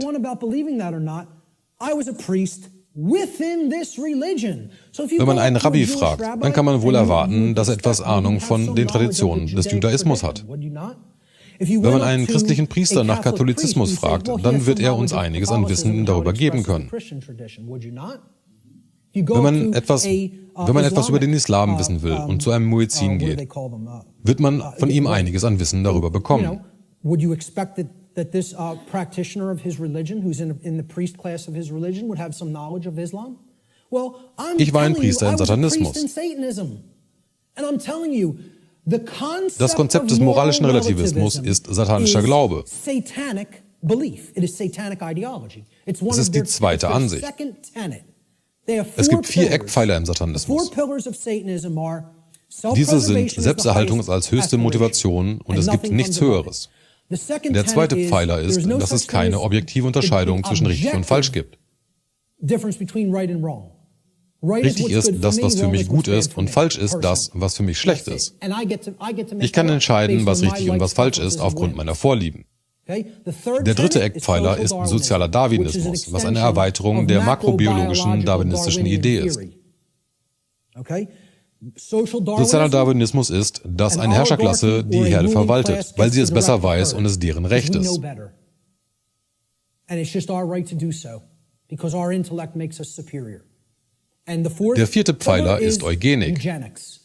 Since we are weil ultimately wir letztendlich God, Götter since we sind und decide entscheiden, was what's real and real what's ist not und was real, nicht, and we und wir give that diese Wahrnehmung perception an to den the Rest der rest of the Herde herd, weitergeben and we get to und decide wir what's entscheiden, right and was wrong. richtig und was Well, falsch we're ist, God here. sind wir hier Gott. Daher And können wir therefore, we get to entscheiden, wer decide lebt who und lives wer and who stirbt. dies. Das sind die That's 4 the Eckpfeiler four von pillars of Satanismus. Satanism. And you know how Und many wisst people ihr, wie believe viele that diesen Unsinn nonsense? glauben? A whole Eine ganze Menge. lot. Way more Viel than mehr people in als the die priest Leute class in der of this Priesterklasse der Religion. because they are propagating these tenets Weil sie everywhere diejenigen in sind, human die diese society. Eckpunkte an die Leute So weitergeben. many people are So viele Leute auf der Satanists Welt and sind do not even know that Satanisten, they are ohne dass sie es Satanists. wissen. It is Es ist a eine secret, geheime, infectious infektiöse Ideologie. Ich erzähle eine kurze Anekdote. Meine Großmutter ist nun in den 80ern. My own grandmother. All right, let's make it personal. All right? Okay? Als wir noch miteinander And I hope she sees sprachen, it. gab ich ihr einen My Ausdruck, own bei dem ich den grandmother, Briefkopf I believe überklebte. was in her late 70s or maybe early 80s at the time. Okay? Oh, I think she's in her mid 80s now. And I don't speak to her anymore. Es waren 4 Absätze auf dem Blatt und jeder beschrieb kurz einen der Eckpfeiler des printed Satanismus. sheet of paper that I printed out of my printer, printed it out of a laser printer, and I put a little piece of white tape. I taped a piece of white paper over the heading, the title of the document. And I asked her Überleben to als read höchstes this. Ziel, It had moralischer 4 paragraphs, Relativismus, daran right? glauben wir, And the paragraphs sozialer Darwinismus, daran glauben wir, describe und each of the Eugenik, tenets daran of glauben wir. Satanism. Very briefly. Self-preservation is the highest law, etc., etc. Moral relativism is what we believe in. Sie sagte mir, dass sie mit fast allem von dem übereinstimmt. Okay? She said to me, well, I pretty much agree with everything that's written there. And I said, Ich "You do?" fragte, echt? And she said, Und sie "Yeah, sagte, that's how ja, I think. ich sehe da nichts Falsches I oder don't see Böses anything really dran. wrong with it or bad with it. I said, okay. I said, peel that little strip of paper off. Dann that bat ich sheet. sie, den Aufkleber abzumachen, und darunter stand die Ansichten des modernen On Satanismus. top it said, the tenets of modern Satanism. And you know what her response was? Well, then Und I sie guess sagte, that makes dann bin me ich wohl eine Satanist, Satanistin, doesn't it? oder nicht? Not horrified. Es war nicht, oh Gott, ich bin Not, schockiert. oh my God, Das sind meine what is my Glaubenssitze, belief daran system? glaube What ich. do I believe in? No. Well, guess Dann that bin makes ich wohl me ein a Satanist, Satanist. doesn't it? As Als if wäre it's da nichts no bei. good thing. And you know what? Und wisst ihr, wie viele Leute in den Gedankenstruktur sind? Hunderte Millionen, falls nicht Milliarden. Und die meisten wissen nicht einmal, was es ist. Denn die meisten denken, dass Satanismus etwas ist, was es nicht ist. Sie verstehen die Ideologie Satanismus nicht. Sie meinen, dass man mit den Insignien von Satan verbunden sein muss. Als ob es sowas gibt wie einen Look für Satanisten oder dass man bestimmte Dinge an der Wand an seiner Garage oder seines Hauses haben muss. Lasst mich euch sagen, dass Satanisten Banken besitzen, Krankenhäuser, Schulen. They own schools. Okay? Yeah. Und mit Sicherheit die Universität auf der anderen Straßenseite. Viele Leute unterstützen diese Religion durch ihre Gedanken, Gefühle und Handlungen. Und sie wissen nichts darüber, da sie keine Ahnung von der Ideologie haben.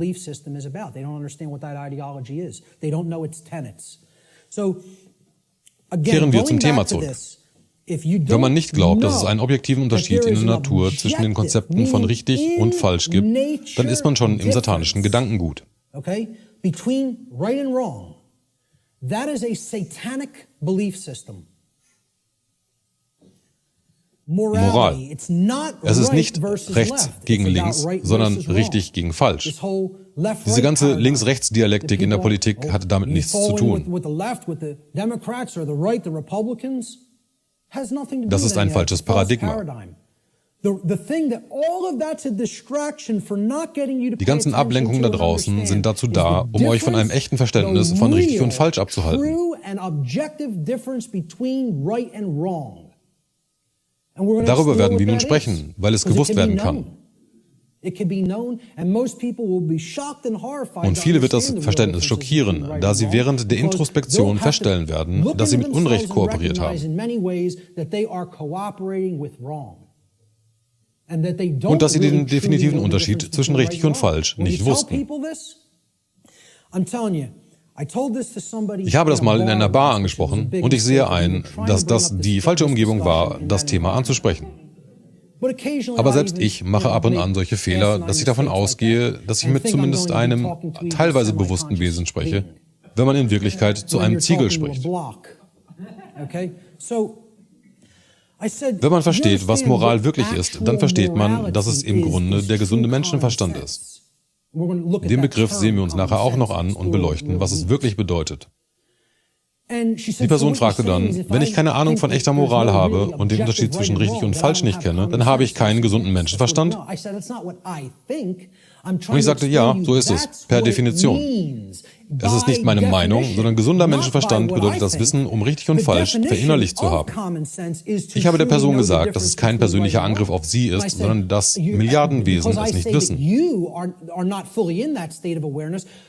Damit wäre sie nichts Besonderes, sondern nur ein Teil der Masse. Diese Person wurde so wütend, dass ich dachte, sie schmeißt ein Glas nach mir.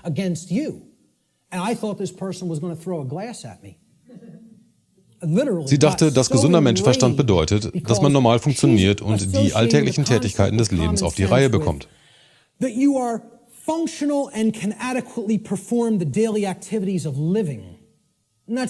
das meine ich nicht mit gesundem Menschenverstand. Dass man sein Essen selber zubereiten und essen kann, sich um Kleidung und Ähnliches kümmern kann, meine ich nicht, wenn ich über gesunden Menschenverstand spreche. Es mag ja die Definition oder Nebenbedeutung von gesundem Menschenverstand von der Normalperson sein. Wir sprechen noch über die Bedeutung von gesundem Menschenverstand. Ein tiefes Verständnis von Moral, Prinzipien, die den definitiven Unterschied zwischen richtigem und falschem Verhalten betreffen, sind das Herz der Naturgesetze. Es ist die Essenz dessen. Und das hier ist der Unterschied zwischen richtig und falsch. So einfach, wie ich es komprimieren und verständlich machen kann.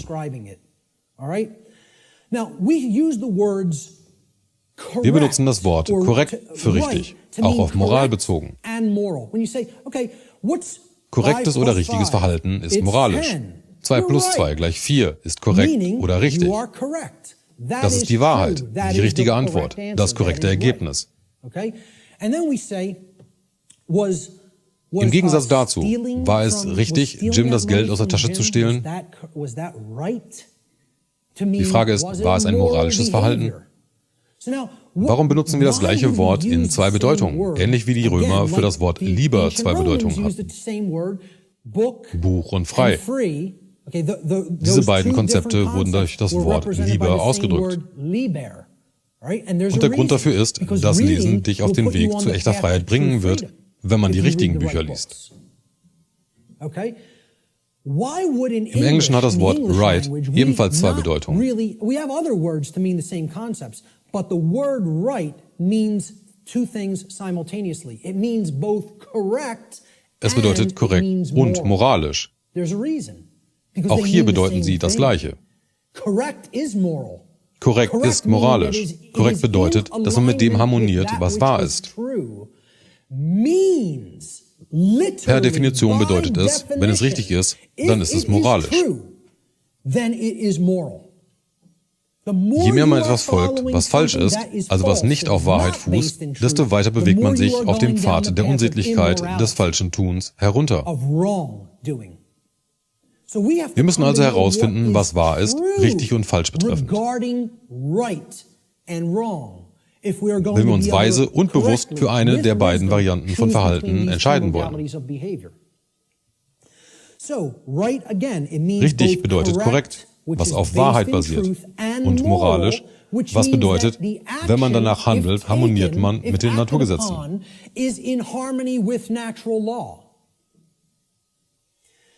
Richtige und rechtmäßige Handlungen erzeugen kein Leid oder Schaden für andere fühlende Wesen. Das ist die Definition von richtig und die eines Rechtes. Denkt mal bitte darüber einen Moment nach. Wir sprechen darüber, was ein Recht ist. Soll heißen, wir sprechen darüber, was du tun darfst. Und was du tun darfst, ist das Gleiche, was ich tun darf. Was ich damit sagen will, ist, dass jeder einzelne Mensch auf diesem Planeten exakt die gleichen Rechte hat. Nicht eine Person hat auch nur ein Recht mehr oder weniger als jemand anderes. Wenn man daran glaubt, dass irgendjemand zu irgendeiner Zeit jemals mehr oder weniger Rechte hatte, liegt logisch falsch. Und es ist eine Lüge. Es ist eine Täuschung und es ist falsch. Es ist nicht korrekt und basiert nicht auf Wahrheit.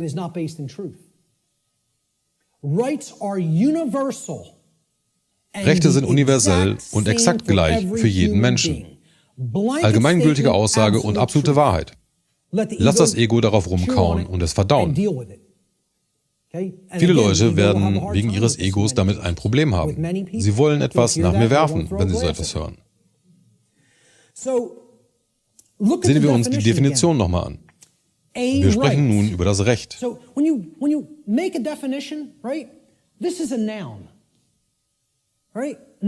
Das Substantiv von richtig.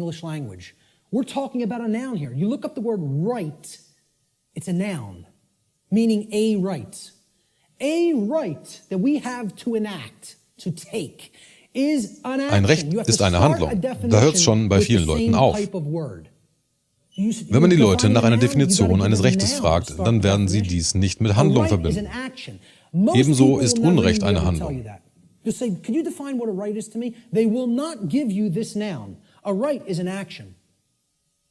Eine rechtmäßige Handlung erzeugt keinen Schaden für andere fühlende Wesen. Das ist die einfachste und verständlichste Definition eines Rechts. Und ich garantiere, dass wenn du auf der Straße Leute fragst, es dir niemand sagen kann. Mir hat keiner der Befragten die richtige Antwort gegeben.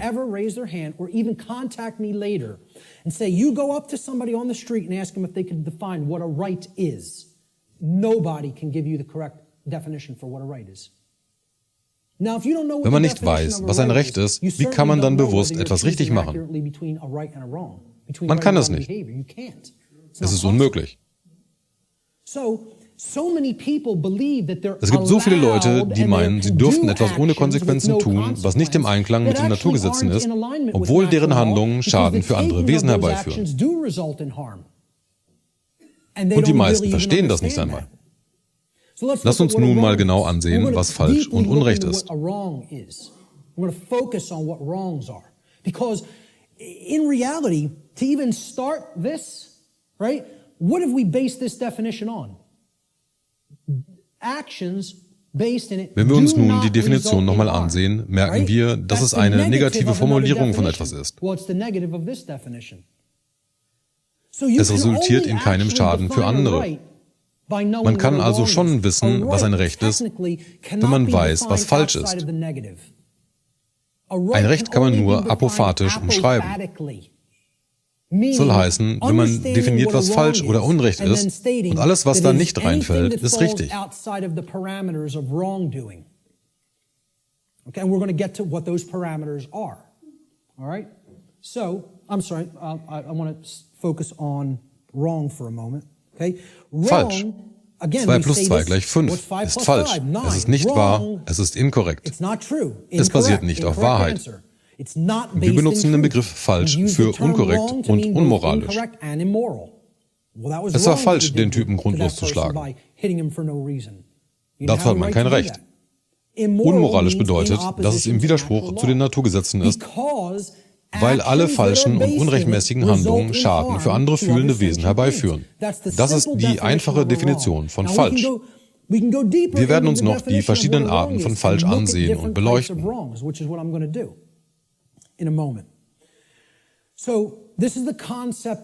Das ist nun eine Apophase. Dieses Konzept ist enorm wichtig zu verstehen und zu benutzen.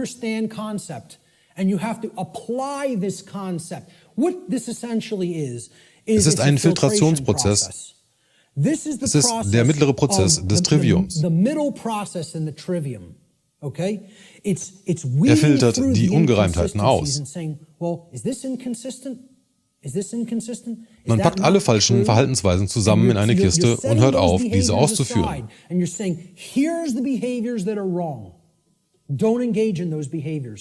Es ist ein negativer und destruktiver Prozess. Wenn man all das, was man tun kann, ansieht und das, was falsch ist, herausnimmt, bleibt das, was richtig ist.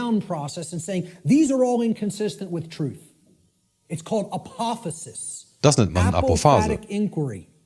And that is to be delineated from what's known as cataphatic inquiry. Eine Kataphase bestimmt etwas durch positive Formulierungen und es lässt den Filterprozess weg. A process of elimination to get to the truth. Okay? So cataphasis or cataphatic inquiry es beschreibt das, was ist. Inductive reasoning, whereas apophatic inquiry or apophasis would be akin to deductive reasoning. All right? Rechte werden am besten in einer Apophase verständlich gemacht.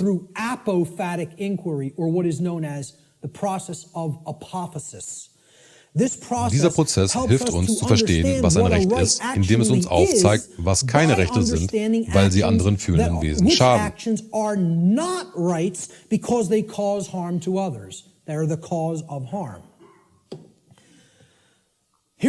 Lass uns das Wort Apophase ansehen. Seht euch den Begriff selber nochmal im Lexikon an, denn das ist ein Teil des Triviums. Es kommt vom griechischen Substantiv Apophasis, was seinerseits vom griechischen Verb apophenai stammt, was Nein sagen bedeutet. Phanai bedeutet sagen oder sprechen und apo heißt darüber oder nicht. Zusammengesetzt bedeutet es Nein sagen oder nicht sagen oder sagen, was es nicht ist.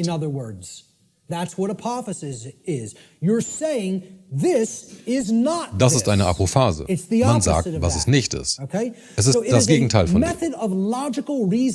Or deductive reasoning that is employed when you are given a limited set of possibilities in order to arrive. Es ist eine Methode des logischen Denkens, um etwas zu erfahren, indem man aus den begrenzten gegebenen Möglichkeiten das ausschließt, was es sicherlich nicht ist. You're setting the logical inconsistencies to the side and saying this is not what this thing is. That's called apophasis. Man schließt also alles aus, was das Ding nicht ist.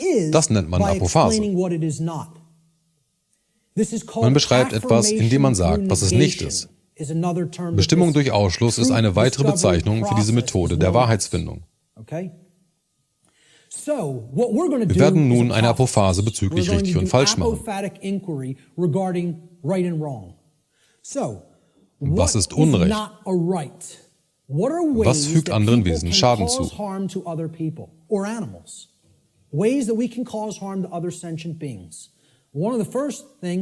Wir listen nun die Grenzen für die Naturgesetze auf.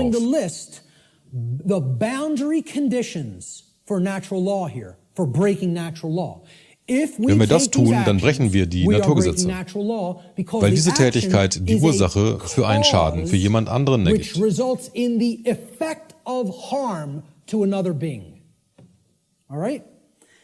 Ich nenne sie schlicht Übertretungen. Es sind schlicht Handlungen, wie man anderen Schaden zufügt.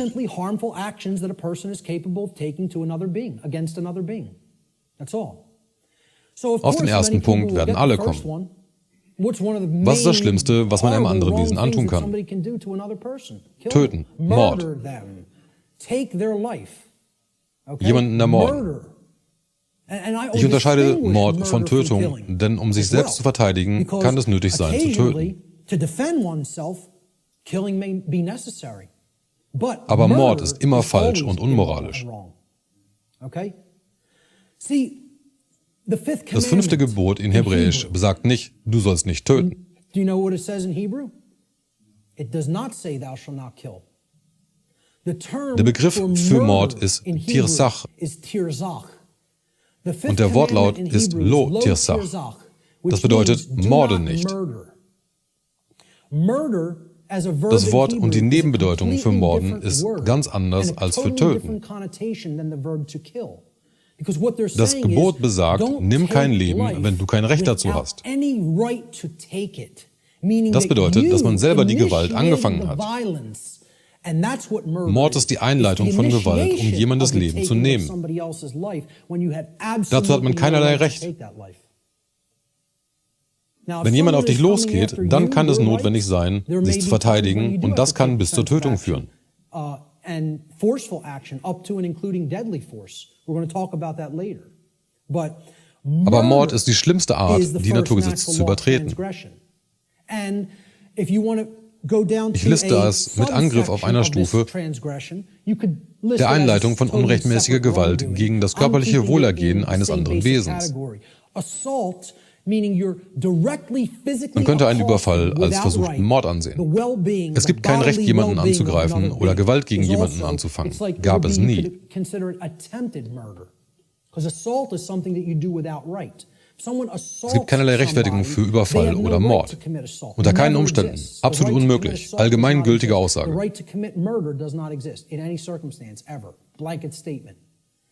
Im Verteidigungsfall ist es möglicherweise nötig und richtig, jemandem Gewalt anzutun und ihn möglicherweise zu töten, aber darüber sprechen wir noch. Aber Mord und Angriff ist niemals richtig und immer Unrecht, weil es die unrechtmäßige und falsche Einleitung von schadhaftem Verhalten ist. Es ist das Anfangen von Gewalt. Vergewaltigung ist die zweite Übertretung der Naturgesetze. Man übt Zwang auf eine Person aus, sexuelle Handlungen mit einem durchzuführen, mit dem sie es nicht freiwillig tun will. Das ist eine Vergewaltigung. Und das ist immer falsch. Die dritte Übertretung ist Diebstahl. Es ist das Nehmen von Eigentum, was einem nicht rechtmäßig zusteht. Wenn jemand etwas rechtmäßig erworben hat, es sich in seinem Besitz befindet, er es benutzt und dafür verantwortlich ist, dann hat man kein Recht, es einfach an sich zu nehmen, weil es einem nicht gehört. Genauso wenig hat jemand das Recht, meinen Computer oder Projektor mitzunehmen, und genauso wenig habe ich das Recht, eine der Kameras mitzunehmen. Das ist Diebstahl von Eigentum eines anderen. Es ist nicht meins. Und das ist eines der Probleme, da wir Eigentum nicht verstehen. Wir kommen noch dazu, dass alle Rechte Besitzrechte sind. Die vierte Übertretung ist unbefugtes Betreten bzw. Benutzen. Es bedeutet, dass man jemandes Haus oder Boden betritt und deren Eigentum benutzt, ohne deren Einwilligung zu haben. Man bricht also in deren Bereich und Privatsphäre ein. Man verletzt ihre Sicherheit dabei. Wir haben das Recht, einen Platz für uns zu haben, wo wir unseren Kram hinpacken können. Und dagegen zu verstoßen, ist Unrecht. Die fünfte und letzte Übertretung ist Zwang. Man bringt jemanden unter Androhung von Gewalt dazu, etwas zu tun, was sie nicht wollen. Man zwingt jemandem seinen Willen auf oder zwingt sie, gegen ihren Willen zu handeln. Das ist ebenfalls Unrecht. Das ist eine kleine Liste. Wir können noch Lügen dazu zählen. Lügen oder Leugnen ist ebenfalls falsch. Es ist das Fernhalten von Wahrheit, die man braucht, um sich richtig zu entscheiden. Aber im Groben sind diese 5 die großen Übertretungen, die man begehen kann. Ihr könnt mich gerne anschreiben, wenn ihr ein Unrecht findet, was nicht in diese Kategorien passt. Bisher konnte es keiner.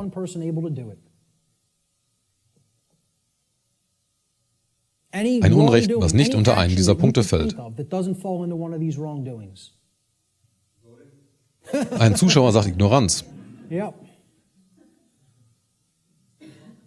Es hilft sicherlich keinem weiter.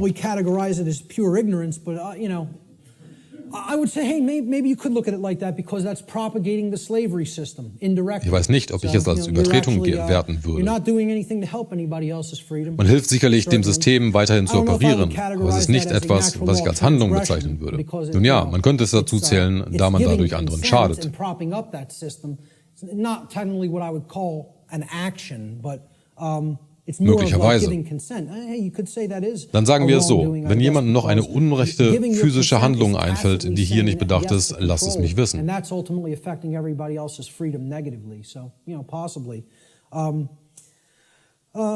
But in general, what I would say is, if you could think of an actual physical action that doesn't fall into one of those categories, let me know. Denn das hier ist eine einfache Auflistung von 6 Worten. Ich kann aber sagen, dass ich 5 Worte weglassen kann.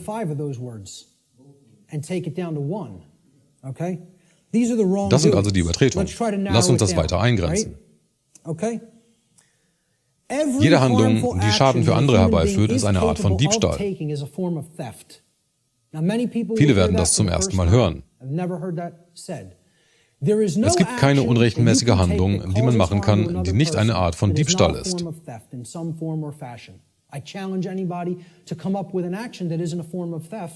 Auch da spreche ich die Herausforderung aus, nennt mir nur eine unrechtmäßige Handlung, auf die das hier nicht zutrifft. On my podcast, email me if you know, no, not one person. The only person, one person challenged it and tried to say, lying. Nur einer hat Lügen geschrieben. Egal, ob man jemanden dazu bringt, sich etwas nicht anzusehen oder ihnen falsche oder keine Informationen gibt, nimmt man der Person die Möglichkeit, richtige Entscheidungen zu treffen.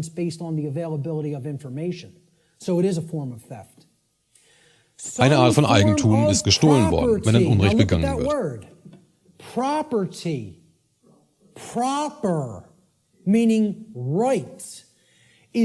Alle Rechte sind Eigentumsrechte.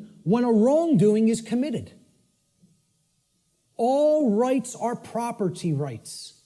All wrongs are theft of property. Auch hier die Herausforderung. Nennt mir ein Recht, was nicht eine Art von Eigentum ist.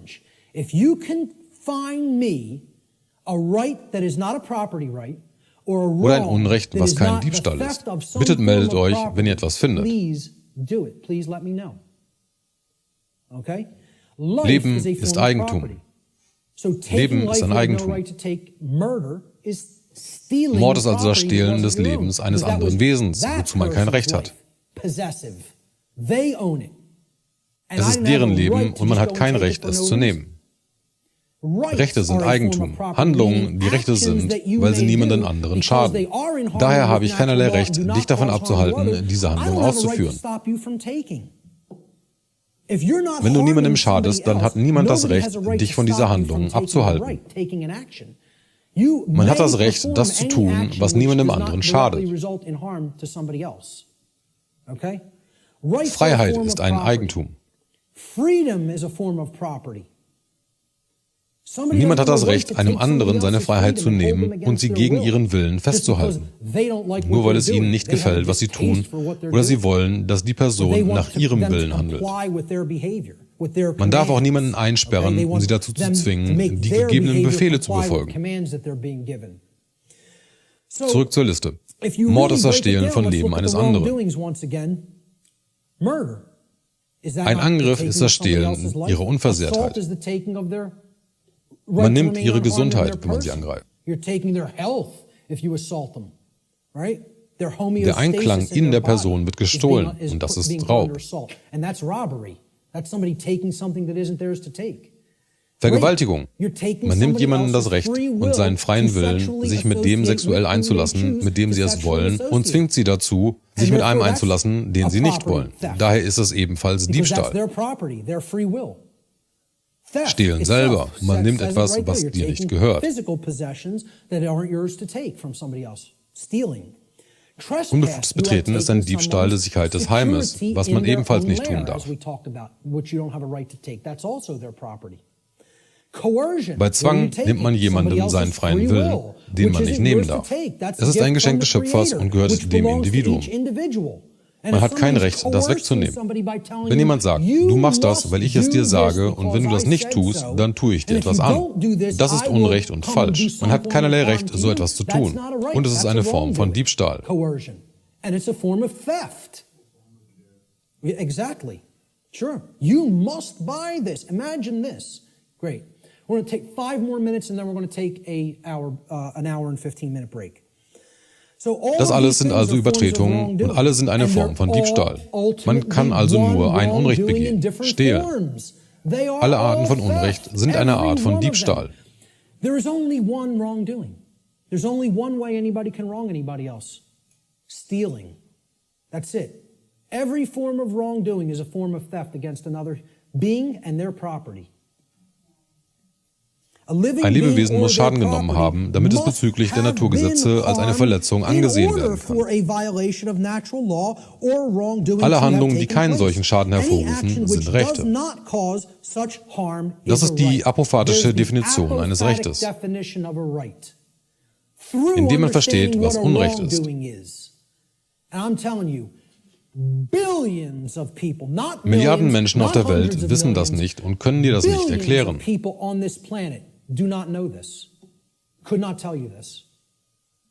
Das ist der Kernpunkt der Naturgesetze. Was ist ein Recht? Was ist Unrecht?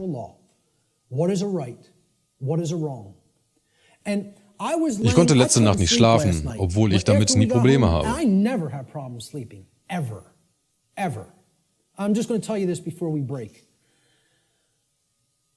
Aber als ich mich gestern hingelegt habe, musste ich die ganze Zeit daran denken, wie unglaublich es ist, dass ich das überhaupt aussprechen muss.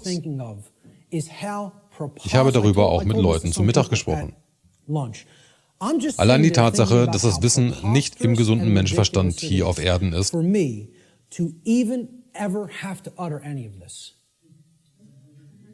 ist für mich so unglaublich entsetzlich, dass ich mir die ganze Zeit die Frage gestellt habe, warum muss ich das den Leuten erklären? Das ist meine Aufgabe, meine. Ich musste immer wieder daran denken, wer bin ich, dass ich das den Leuten erklären muss. Es ist so absurd und lächerlich in meinen Augen.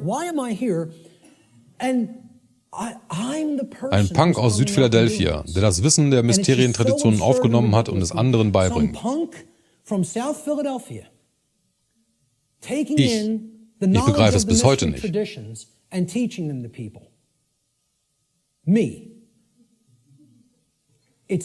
Es ist so unsagbar traurig, dass unsere Gesellschaft das nicht weiß. Ich kann es nicht glauben. Solange wir das nicht verinnerlichen und es anderen Leuten erklären. Solange wir das nicht verinnerlichen und es anderen Leuten erklären, werden die Dinge nur schlimmer und schlimmer. Aber es muss nicht so sein.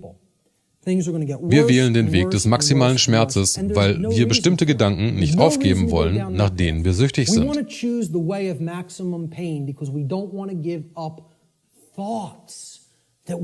Nur weil die Muster schon da waren, solange wir uns zurückerinnern können. Wir gehen lieber ins Grab, als zuzugeben, dass wir falsch lagen und wir bestimmte Arten zu denken unterlassen müssen.